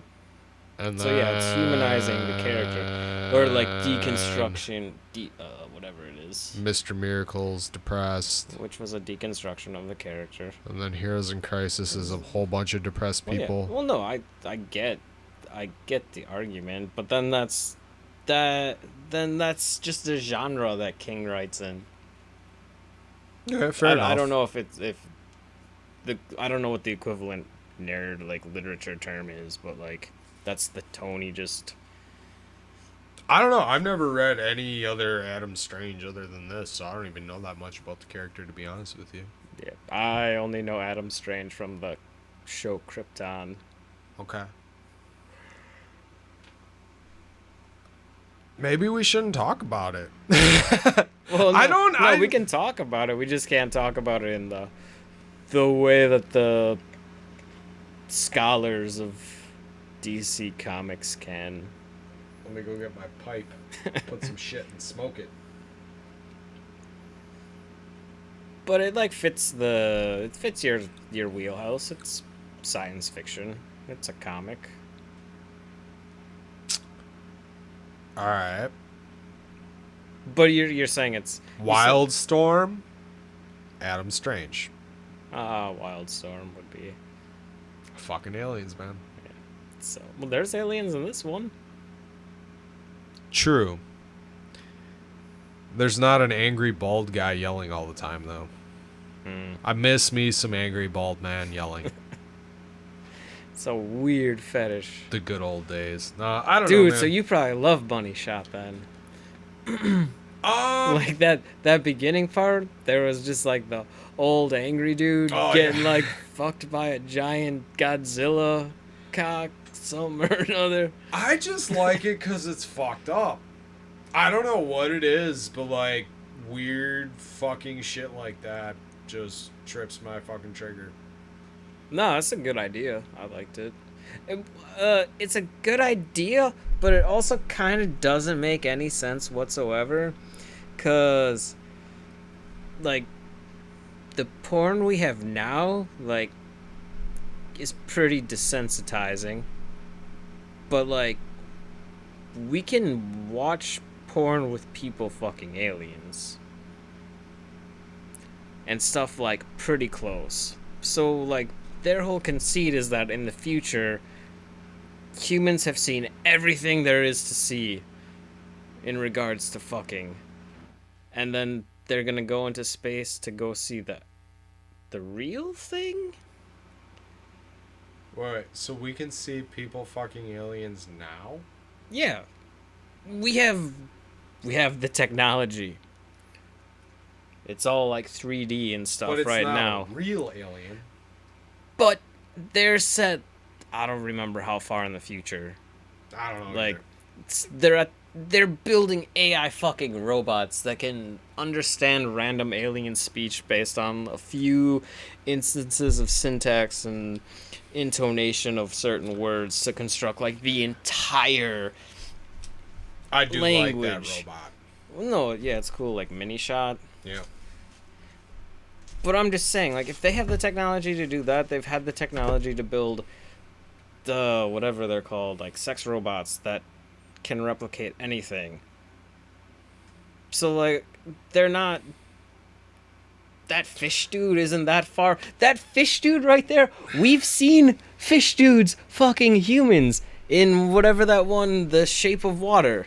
Like, we've seen that now. Like 2 years ago. I think you're kind of reading too much into it.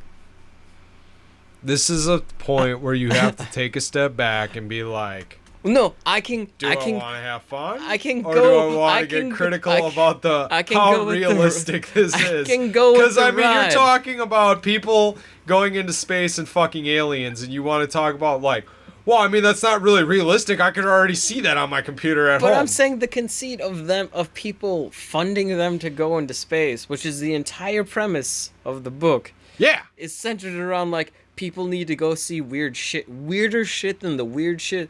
Like, cause I've never seen whatever that Godzilla and old man thing was ever. But like, apparently, like that's too tame for people. So then they're going to space to go do stuff that's tamer than that, in my opinion. Like, thus far, what they've done in space is nothing compared to that Godzilla thing whatsoever. I don't even want to, like... Is that in the first issue? That's the first issue, dude. I don't remember that part. Now I gotta look.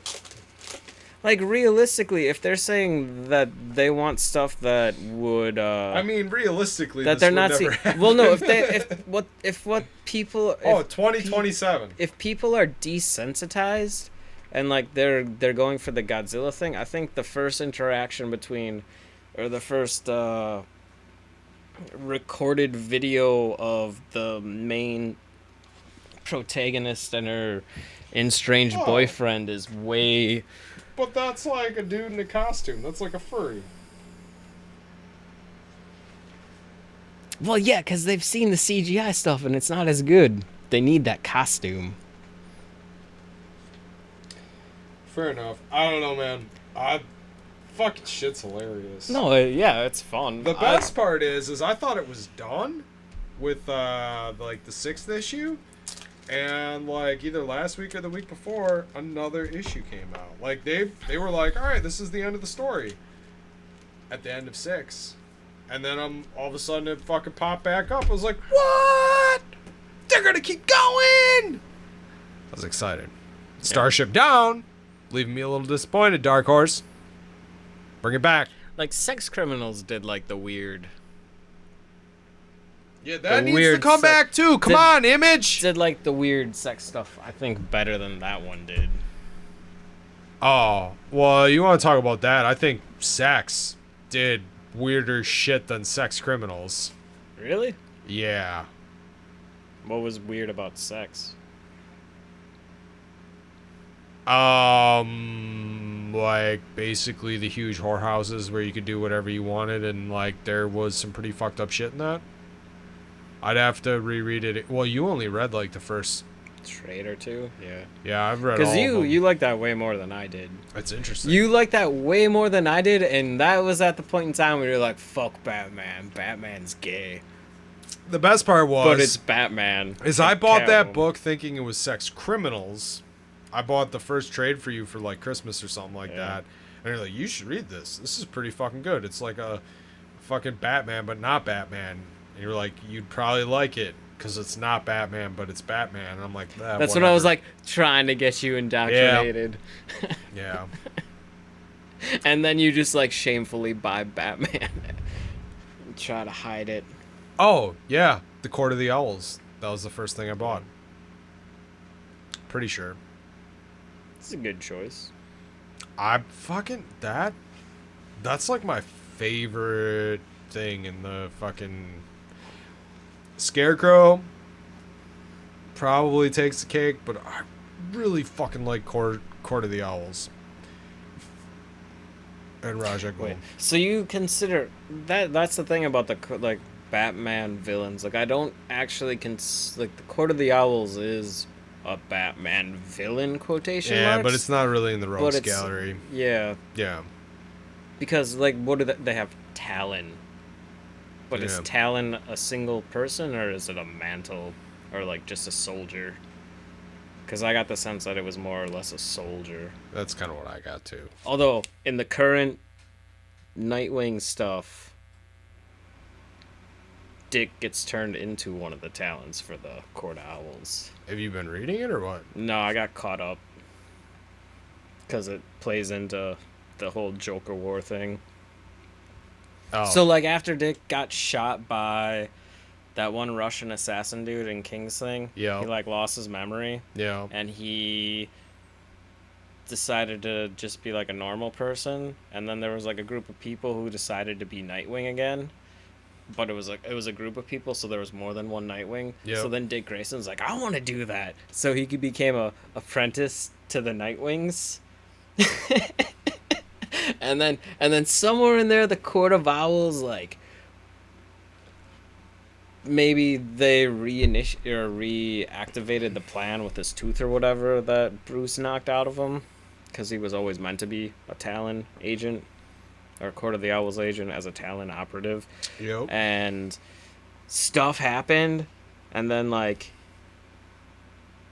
currently he got tricked, brainwashed into thinking that he's the son of the Joker.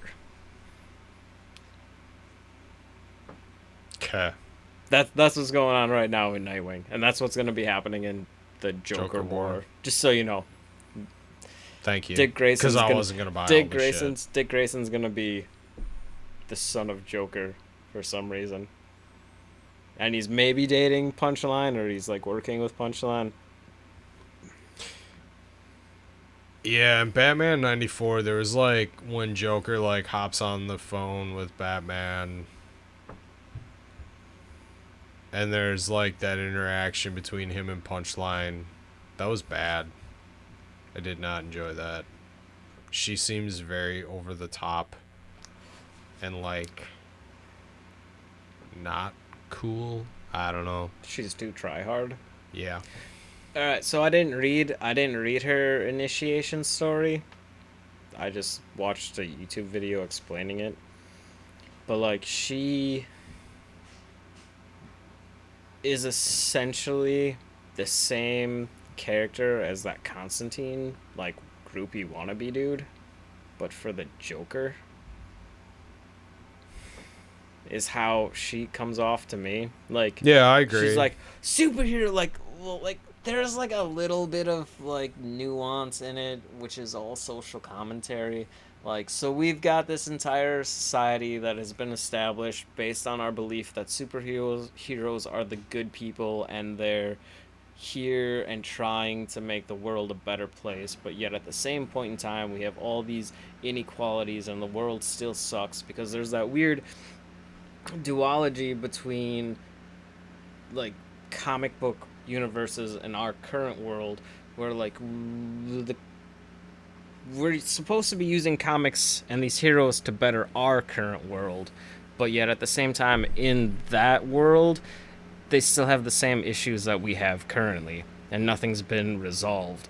So in that world, it gets very confusing for these characters, because like hypothetically, well, we're looking at them like that world's supposed to be better than our current world, because we don't have a Superman, we don't have a Batman, we don't have a Flash, a Wonder Woman, we don't have any of those people to like protect us from all these terrible things. But yeah, Oh, no Swamp Thing mention. our world, no Swamp Thing, no concept. Dude, I don't have enough to. I don't even know all the characters. Keep going. Sorry. But like, so in that universe, like, things are as shitty as they are here, and we have an issue where we're trying to figure out why our world sucks. Like, is it because of our government? Is it because of our social constructs?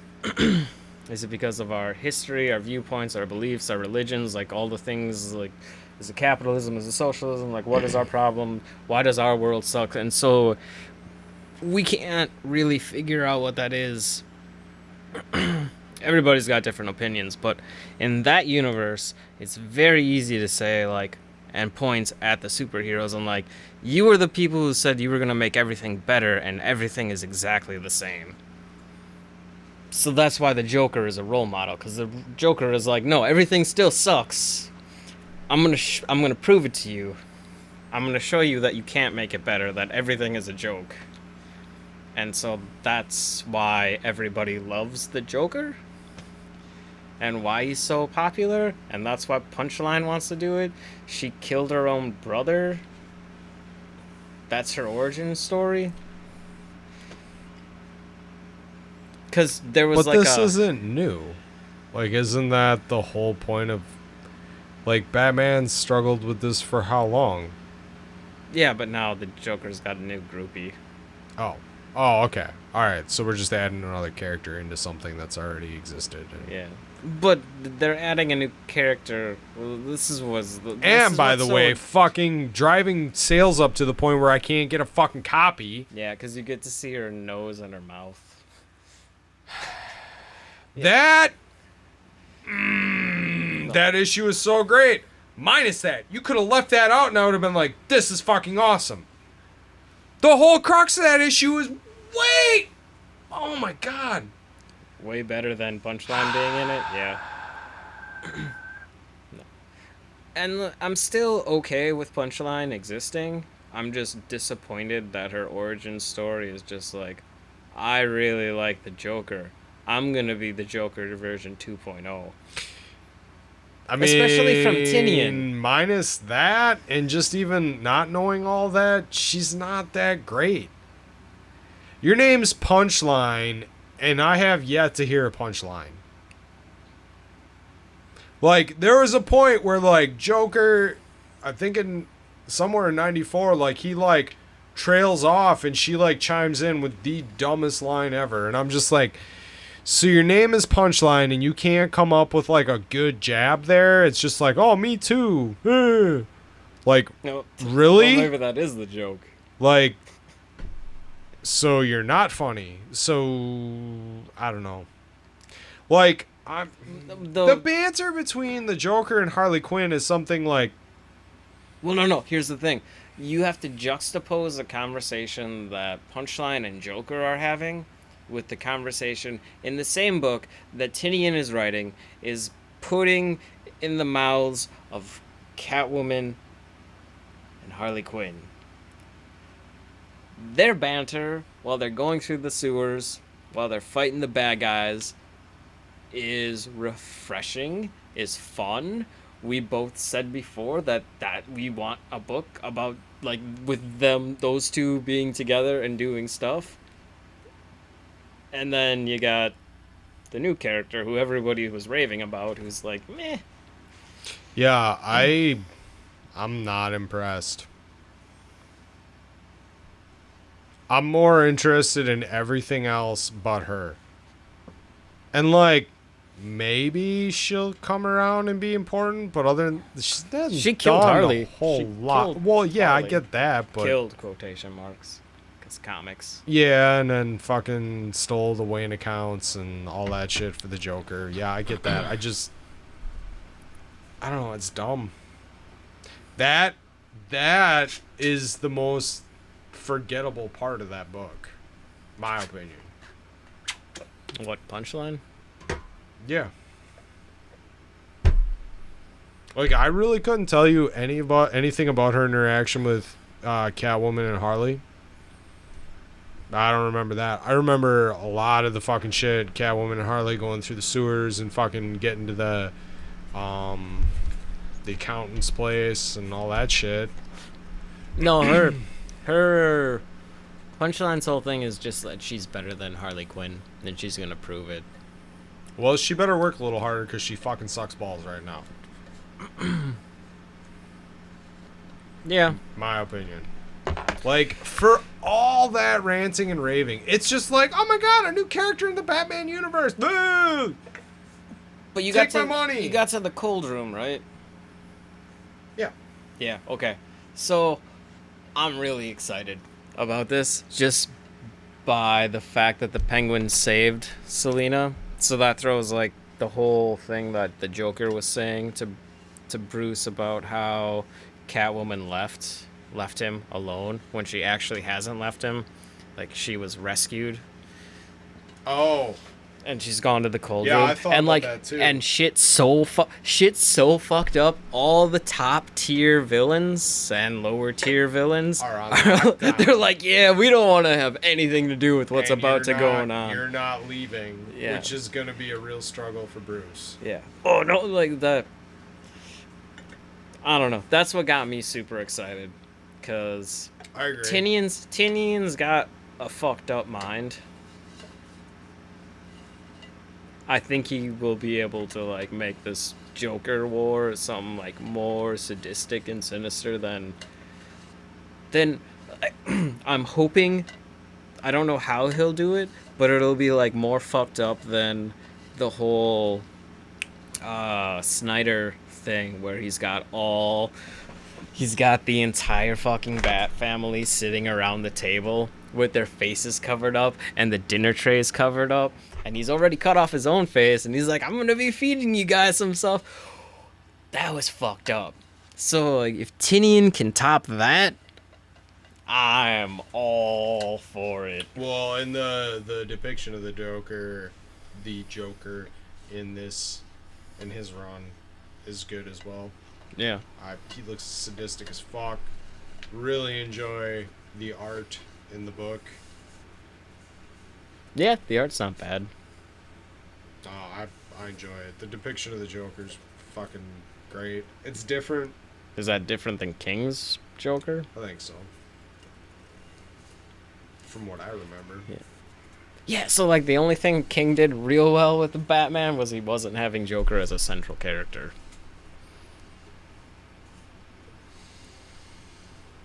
Joker only showed up during the prelude to the wedding stuff. And then he was out. Yeah, and he definitely looks different than that. Now, I don't know. King's. Well, I haven't read the beginning of it, but at the end, King's run is more about Batman's struggle in his own head than it is about. Well, he did have around. he did have 13 issues where he was stuck in his head. Well, I'm just saying, like,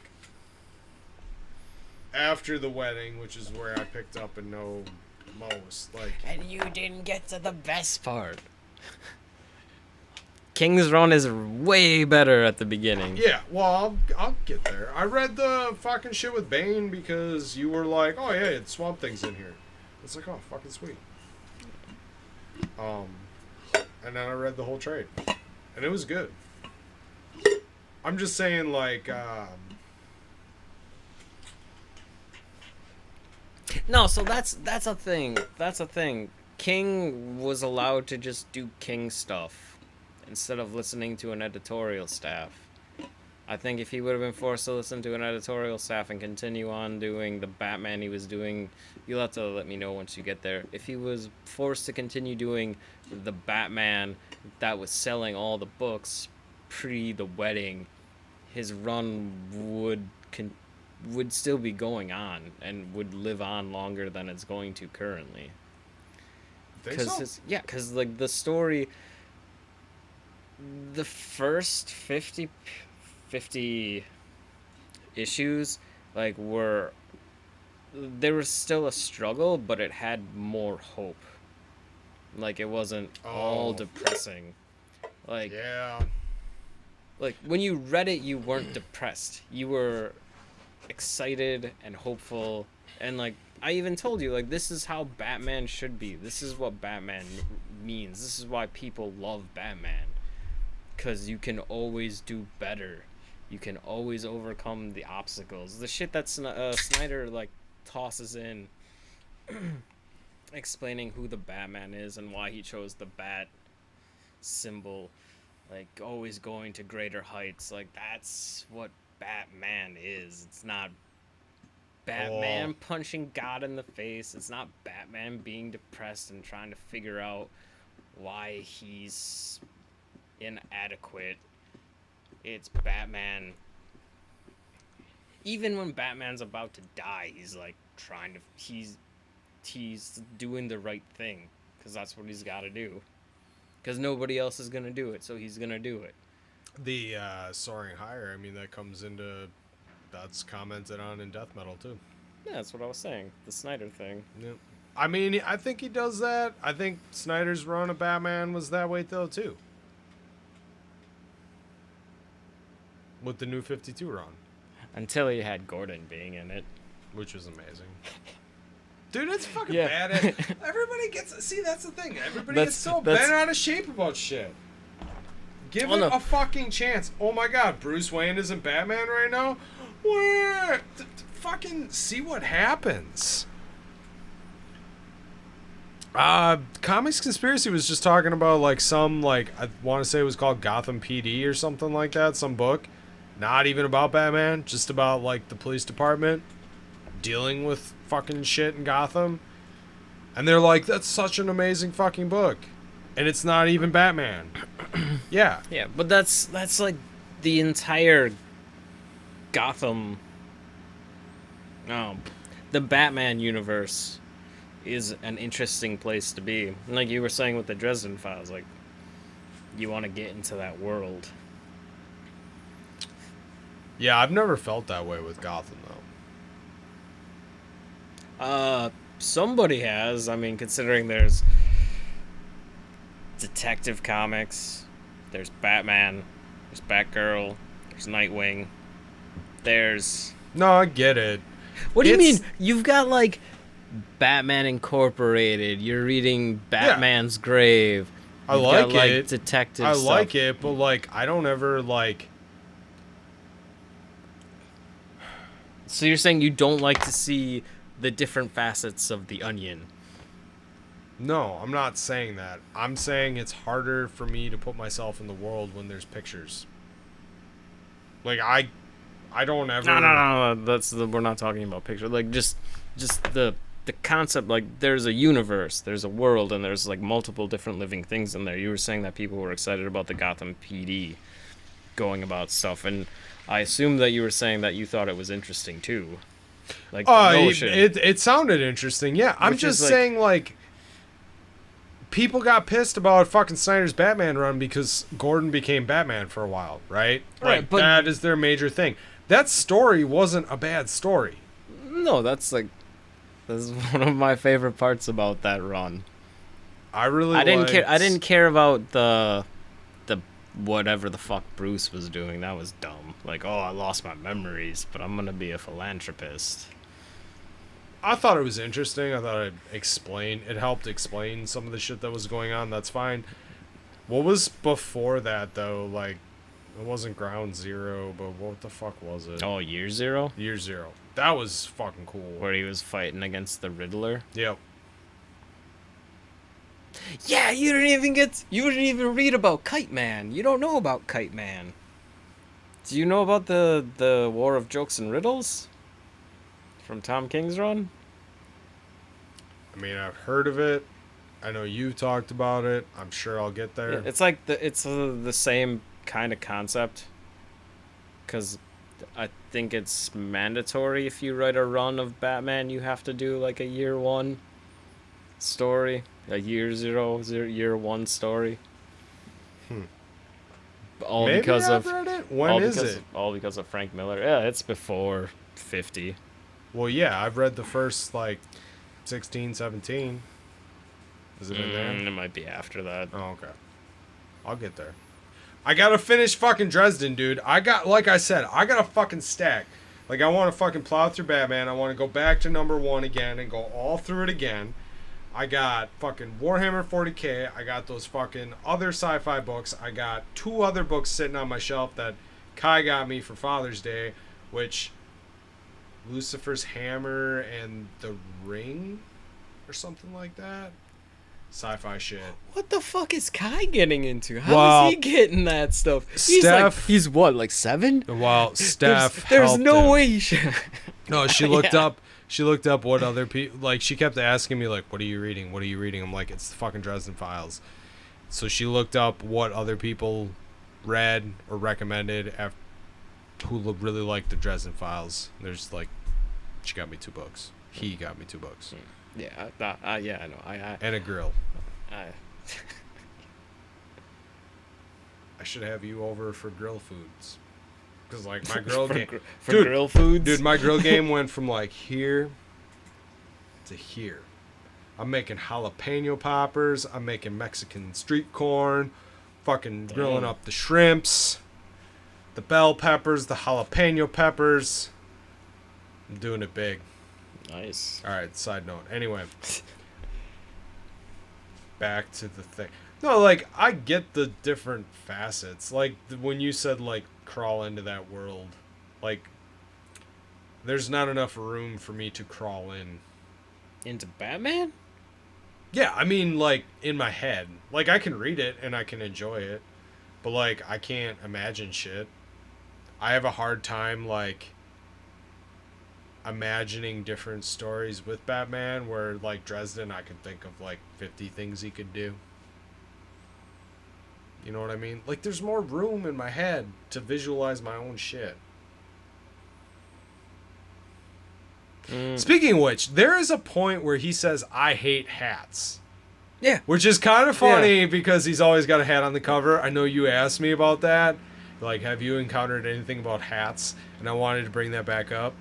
Here's not the greatest format to do it because we're on a podcast. But that's fine. This is going to be like a comics / Dresden podcast. Yeah. For a while, anyway. Especially once you get caught up. And then, depending on how engrossed you are with crafting theories, it could get, like, very interesting. Especially... Can I, like, spoil a book I haven't read yet, but what the synopsis of it might be in the Dresden Files?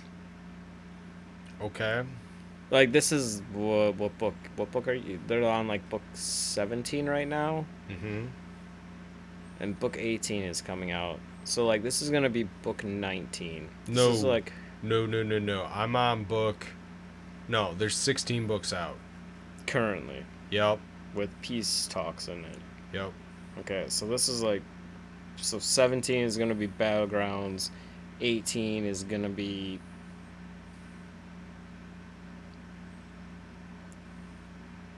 This is gonna be with Ferrox, the dragon dude. Okay. Haven't met him. And book... No, you have. In the 3rd book, he's the guy who's, like, smoking a cigarette. That's not... Oh! Holy fuck balls. That's who, like, one of the future books is gonna be, like, revolving around. Yeah, they haven't done shit with him. Oh my god. I see why you live on that wiki page. Dude, wow. I would have read that and been like, who the fuck is this motherfucker? Well, no, he was, like, one of those characters that I, like, fucking latched on to hard straight away. And then they just didn't do anything with him. Dude, I'm just gonna say this. Like, that book series is like, remember everything you can, and then 2 to 3 books later, it's gonna pop back up. But that's a... The fuck was that? Oh, I thought it was Kai. I think it is. No stuff's up there. Anyway, that was a fucking reach, man. Holy shit. That's like book 3 to book, what, 17? 18? Yeah. Wow.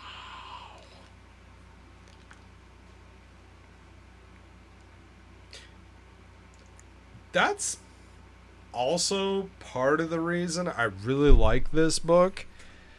Is it's starting to sharpen my memory back up, which I feel like, I don't know. I had a conversation with Steph the other day. I'm like, you know how we did all the drugs we did when we were young, and we were like, yeah, shit's not gonna happen to us. We'll be fine. I'm now 33 years old, and I'm like having troubles driving when Kai's talking to me and being like, I can't focus on anything, and wondering if it was the acid, the shrooms, or all the fucking pot I smoked that's now rotted a hole in my brain that doesn't allow me to multitask when I'm driving. It's possible. It's a real world realization, guys. If you're young, do the drugs. Worry about the consequences later. Maybe just remember in the future not to have kids so you don't have to drive them around and like really, really, really focus hard and tell them to be quiet, and they get upset because they don't understand that you can't multitask. Or here's what you do. You dress them up in a crazy-ass costume. Then when the actual acid flashbacks kick in, you're just like having a blast. And then you can drive normal and have a conversation. Because you're like, I've been here. I've done this. I haven't thought about that. I haven't had a flashback in a while. But I didn't get to like the actual thing on why this will become like a comic / Dresden thing. Okay, with the theory crafting, because there's a potential for there to be an alternate universe.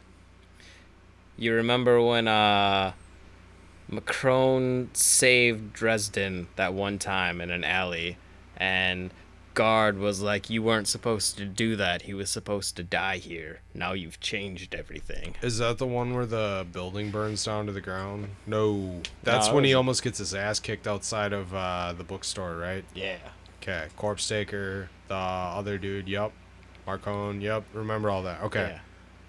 So there's a divergent timeline. Oh, fucking butterfly effect. Fuck that, but man. then it gets better. Serious? Hold on. Dresden has written another book series called The Cinder Spires. Butcher? Yeah. Okay. What did I say? Dresden. Oh, yeah, Dresden, Butcher. They're the same person to me. Butcher... Yeah, I see a sample chapter at the end of every fucking Dresden Files book. So Butcher wrote another book called The Cinder Spires, and here's like the crazy theory that I just recently heard. So on all the Dresden books, you always see Harry dressed in his trench coat and wearing a hat. And Harry, as you said recently, hates hats. He never wears a hat. But in the Cinder Spires thing, there's a character on the cover who never wears a hat. But wears a hat in the book. Yeah. And they kind of look the same. I mean, judging about how he fucked with that, because he was, like, in the 5 minutes I listened to of that interview, he was fucking with that chick pretty hard. Yeah. Like, he's a smart dude. He probably didn't do a lot of drugs. Or did so much that he came out okay. Maybe I just need to do a little bit more. Nah, I'm just fucking around. But, like, that's nuts. Yeah. Have you read the other series? Yeah. Is it good? I don't remember it. Oh. I have it. He did some Codex Alaria, which I read, and that was like bookended. It was 3 books.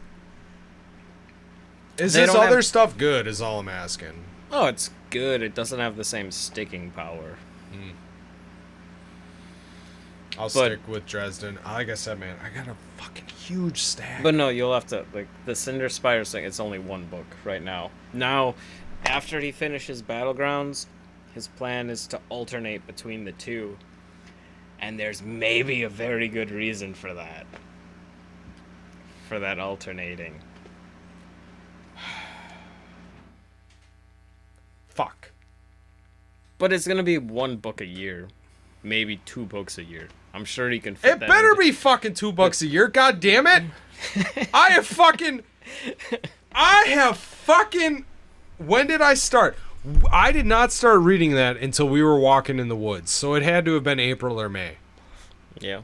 Okay, so let's say let's say April, because it got pretty nice here pretty early this year. April, May, June, July. We're not even through July yet. In 4 months, I have read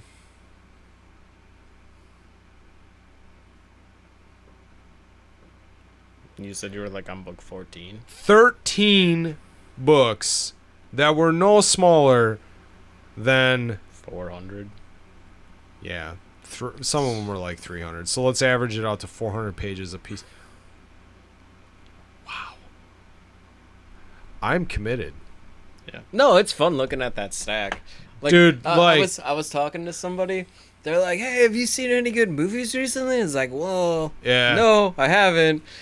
And then I was like, "Yeah, I've like got a stack of like, I don't know, it's like 3 feet high, like when you put all those books on top of each other." Yeah.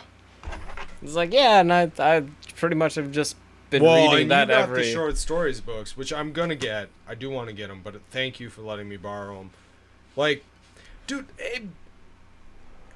I come home from work. Let's just talk a little bit about like fucking reading. Like, you people need to read more.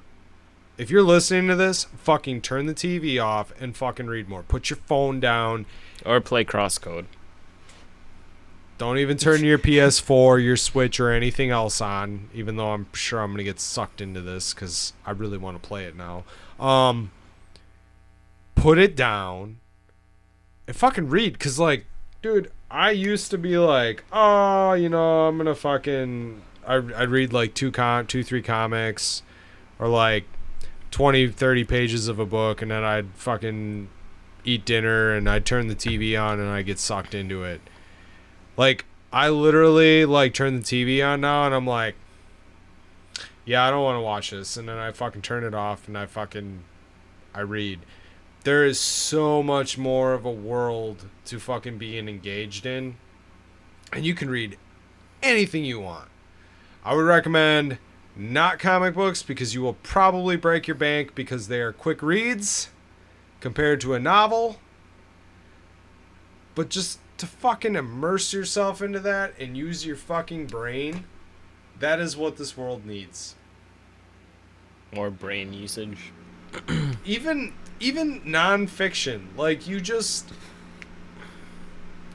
exercising your brain more. Like, I have had more creative thoughts in the past 4 months than I ever have had in my life. Like, I never ever would have been like, what if Bigfoot was in the year 4040?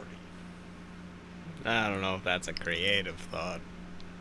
That could just I be don't know, the man. drugs talking. Could be. Could be the drugs talking. Could be me living in this weird universe. That's kind of weird, though, you gotta admit. Like, you're like, oh, you know, Dresden's like fantasy, but yet he's kind of going into the cryptoids. Well, that's what. Just saying. That's urban fantasy. Okay, fine. We gotta throw those distinguishing things in there. That's why I backed that fucking, I don't even know what it's called, Buns thing. Democracies. I am excited for that. Yeah, cause it's steampunk, man. Yeah, I was like, And a cult. so here's the thing. I was like, ugh, steampunk. You don't like steampunk? No. Why not? What's your beef with steampunk? Did you like Final Fantasy VII? Did you like Final Fantasy IX? Because those are pretty steampunky. Yeah, I know. I don't know. The Occult got me. That's just like that other one that you sent me. What's the other one we're getting in September? Blitzkrieg. That's Steinengard or something. Blitzkrieg Bop. Oh, I saw the artwork. I was like, hey, that's really cool art.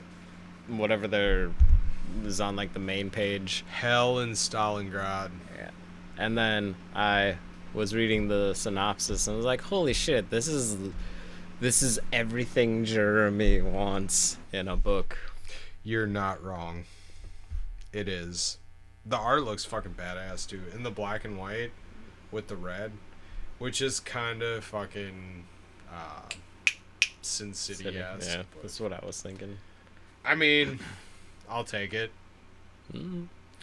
And Cullen Bunn, anything horror, occult, I'm in. Metro was fucking badass. Yeah. Super fucked up. Hellbreak was really fucking good. He did a Deadpool run. I want to say it was Night of the Living Deadpool. Don't quote me on that. That's badass. What else? There was something that got me into him, and I don't remember what it was. I just know that he did the Venom thing. Oh, whenever the crazy Thor event was going on, Yeah. and he did 3 issues, and those were my 3 favorite issues of that entire thing. Even though like the rest of Venom is like really good, but those 3 were. He's fucking good. He's got a fucked up head. Like, Which don't is get what that's what the world needs right now. A fucked up head. I mean, No, straight up. When this whole like COVID shit started, like the first thing I did was I went and grabbed a Stephen King book. Fucking, we need horror. I needed horror. I don't. Oh, I was reading Warhammer. Warhammer is pretty horror, in my opinion. Did you finish the first book? No, I'll get to it. Okay. At some point, I'm sorry. I'm not lending you my giant tomes. No, I know. Because I'm like particular, but like. Well, because yeah, you'll destroy it. You've seen how they're not destroyed. They're how books should be looked at. You shouldn't be all like Chrissy Pantsy and like we can't bend the spine. No, books to be fully enjoyed and used to Dude, their I'm utmost pretty degree sure need to have broken spines, bent pages, highlights, notes, annotations. You gotta like put love into highlight the your book. books? Some of them, yeah. Wow. And under like because sometimes there are words I don't know, and I want to know those words. Oh, I just Google them right away. Yeah. Dude, I have Googled more words in the Dresden Files than I have in probably the past year. Holy fucking shit, does he use some big ass fucking words. Not even big ass. Some very fancy words. Unique words. Yeah. That you don't use anywhere else. No, And then, that I've never seen in my entire life. And as a reader, I want to say that really says something. I'm guessing you looked up a lot of shit too? No, it's in there. You can get the gist of what he's saying. Oh, yeah. From the context, like, I got it, but, like, I wanted to know what it exactly meant. There is a few, yeah. Lately, like, the past, like, 4 books, I've looked up a lot. It's because he stepped his game up. Yeah, he did. That is one thing, too, I want to say about that series. Like, it starts very tame. No swearing.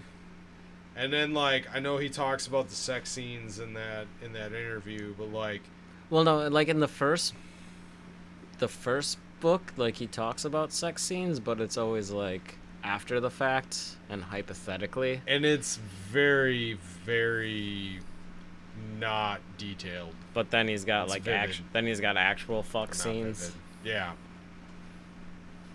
In which he has a kid. Yeah. You thought I was really gonna like that. Why? No, it's just like not because it changes the entire character. Like all of the stakes the character has are contingent like upon himself. Like he has no divested interests. He's like he's a single entity. Like he only stands for himself. Like yeah, he like cares about his friends and stuff, and he doesn't. But like his friends are his family, and like the way you see him interacting with Thomas like adds a completely different dimension to his character. Like builds him up. Like now he has like even bigger stakes. Like if he fucks up, it's one thing. But if he fucks up, that means like his brother is gonna get killed, and that's terrible for him. So now like this is like a separate, but like a brother is different. A stepbrother is different than like your own kid. I would agree. Like that raises the stakes 100-fold. And then he's also got a grandfather. This is here are the things that I was expecting from you, from that book. I was expecting a like, holy fuck, he has a kid. Holy fuck, he has a grandfather. Holy shit, he's the Winter Knight. Holy shit, he killed Susan. Holy shit, he's dead. Those were the 5 texts I was expecting from you. And then you didn't give me any of those. You gave me a like, the fuck, he has a kid now. This is dumb. Well, okay, hold on. The other 4 yeah, spoilers. The other 4 don't happen until like the back end of that book. And like I was like trying to be tight-lipped because I was pissed. Yeah. Because within the first 3 fucking pages of the book you find out he fucking has a kid. Yeah, and when I was reading that I was like, this is when I said like we're very different readers. Like I had the issue where I didn't believe, like anything that Dresden says or thinks. I don't believe it. I do believe it. That's the problem, which is maybe my problem reading it. Like I trust Harry implicitly, where you don't. Why though? Why do you trust him implicitly? Like he gets it wrong all the fucking time. No, he gets it right at the end. At the end, when you're reading in the beginning, you don't believe anything he fucking says, dude. No, but he's trying to piece it together just like you are. Which is why you don't believe like when he says like I have a kid, like that's different cuz like I was there. I was in his body when he was with Susan. Dude, until the very end, when he fucking kills Susan and is holding the girl in his arms and the book ends, that is when I believe that it was actually his kid. You didn't believe it when Uriel was like, hey, that's your kid. When does that happen? Before. There's like a back-breaking part in that book. Yep. And then he like... Oh... He like does stuff and then he like talks to Uriel. Maybe then, but I still was like, well, maybe they're fucking with him. Well, see, I didn't. But here's the thing, like, okay, so you know that the fairy can't tell a lie. They have to tell you the truth, but they're tricky about it. You really don't know about Uriel. They can't speak a known falsehood. Yep. And you really don't know about Uriel's, like, you find out in the next book that he can't interfere to tip the balances unless the balances are tipped off in a different way. You don't know that when you're reading that, so, like, I still felt like maybe, like, I just didn't believe it until the very end and the book closed and they were like, yeah, it's his kid. Well, see, I thought there'd be like a fucking curveball because there's a curveball at the end of every fucking book. Well, see, this is where I maybe like might get fucked in like peace talks. But like I never thought Susan was anything but what she said she was. Like despite her being a vampire, half-turned vampire or whatever, because within that universe, like she's part of the I'm gonna say around the whatever that group is, because I can't even like pretend to know what it's called. I can't remember what it like is, the Ventios, there's like a U word before it, but like within the rules of that universe, it makes sense that there would be a group that was capable of binding the vampire curse, and by putting those tattoos on it, that would work. And like based on like other stories I've read, like that whole thesis made sense to me. So I never thought she turned. I never thought she was a double agent, unlike Martin, who is a triple agent. But So when she said that she had a kid, like nothing Susan has ever said to Harry has betrayed any trust. That she would lie like that to him about something as important as him having his own kid. And then the way that he was talking, you think that she did? I mean, clearly she didn't. But like, I just think it's funny. Like, I'm talking about conspiracy theories and Bigfoot, and you're like, that shit'll rot your brain like a fucking skeptic ass motherfucker that you are. And like, you fucking took that hook, line, and sinker. You were right. Don't get me wrong. Because that's her character. But like, well, no. But like, you take it hook, line, and sinker with Harry all the time. Because that's what I'm supposed to do. No! I'm supposed to be as shocked and awe as he is God, dude. every time. It is like, all of these books are detective books. Like, that is the cool fucking thing. Like, there's multiple layers to this fucking shit. You got your fantasy, right? You're living in the vampire world. Then you got your paranormal.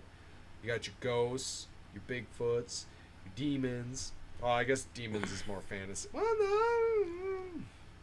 You got your theological. You got your demons, your angels, all that shit. And at the heart of it, he's a fucking detective. Now, the one thing, and I will say this, I think it kind of got me a little bit, but like, you think about it, you got your when you read detective books, you trust the detective, the narrator, right? Mm-hmm. Because he's the detective. He can't be wrong, right? So as he's finding stuff out, you're finding stuff out, and you put stock in that. This book kind of tips it on its head, and maybe other books have, I don't know, but this tips it on its head where like, you can't fucking trust him because you are literally like, instead of like him coming to the realizations when you should, he comes to it after, but you're supposed to read through the in between the lines to get it, which is impossible to do. That's why I stopped doing it. I don't know. Some of them I've gotten. A lot of them there was like way too many like weird things that. Well, and like if you can figure out the next one, then you can. Okay. I will tip my hat. But at no, you. no. I'm just saying like, there's things where like, you kind of were like, oh yeah, you know, did you figure this out? And some of them I'm like, how could you? Like well, that's what I'm saying. You brought up the example, the thing with Mab, right, where you were like, it's kind of bullshit. She fucked with his mind to make him not realize it. There's no way in hell you would think of that, because that's... But you should, because you're like, oh, he can do fire. Why is he not doing fire? What would cause him to not remember how to do fire? And the bait is that he's still got, like, the Lassiel doppelganger in his mind, and maybe that's, like, impeded his ability to do it, because that's a nerve in his brain that was severed because she had just recently died and she can't use it. But so that's the red herring. Isn't that also when he realized he had a different kind of soul fire too? Like, it's not soul fire, but it was the... it's like... No, it's soul fire. But like... No, he had the hellfire. No, hellfire. Hellfire and there's soul fire. Isn't Hellfire that when he also realized he had soul fire? I'm pretty sure I caught on that was the book before that, where he learned. Maybe after. Yeah, timelines get screwy. It depends on when he fought the Denarians in the aquarium. If that was before Turncoat or after Turncoat.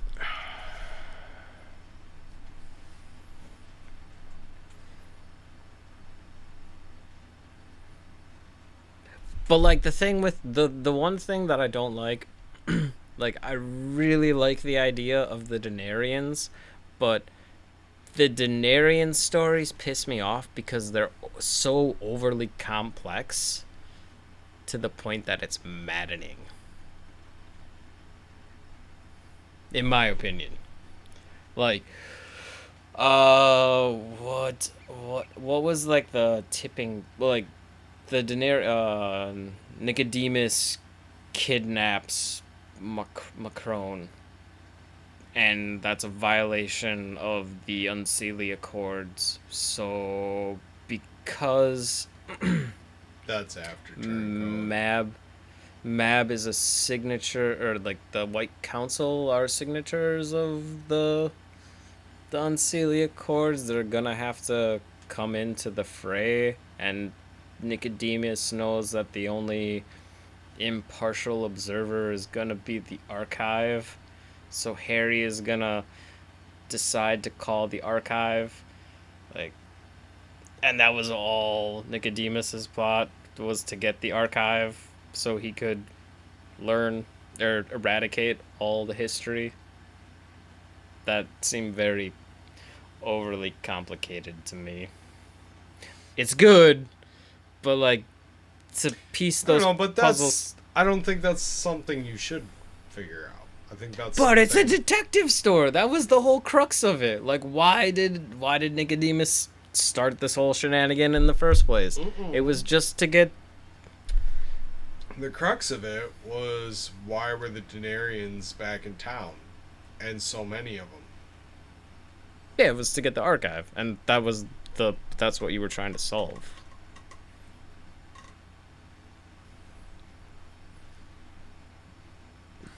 I don't know if that was meant to be figured out. I don't know, man.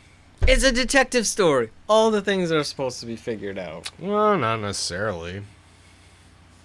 I mean, I'm sure there's detective books out there where you just go along for the ride.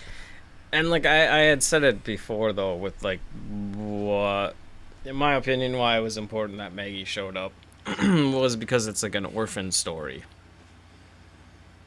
And like all he's ever wanted was a family. And then he can't even give it to her. Yeah.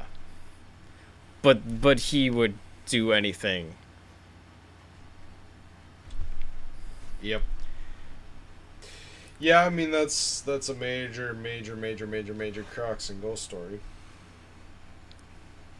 You know, he fucked up a lot of people, and he realizes that to save one person, and he basically fucked up everything to save one person that he can't even enjoy time with. Which is heartbreaking. Like, that's why I said, like, that book, that Ghost Stories book, I don't know. I get it. I do. But, like, getting through that first 3/4 of the book was fucking rough. Like, I just didn't care. He's dead. What does it fucking matter? Because he's not dead. I mean, it's cool to meet Karen Murphy's dad, and, like, I don't know. Yeah, and like in the back of my head, I wanted to fucking believe that. And when you're like, "Yep, he's dead. He's never coming back," I was like, "All right, well, he's coming back." But like, yeah. then the me is like, "Well, hopefully he doesn't come back in some fucking stupid fucking way." I don't know, man. Was it a stupid way for him to come back? No. I don't. I'm not upset with the series at all. But, like, I said it before when we were outside, like, to come off of Changes and to go into that, it's just a completely different pacing. Like, Oh, yeah. Harry is, like, off the rails fucking insane from, like, page 5 of Changes through the end of it.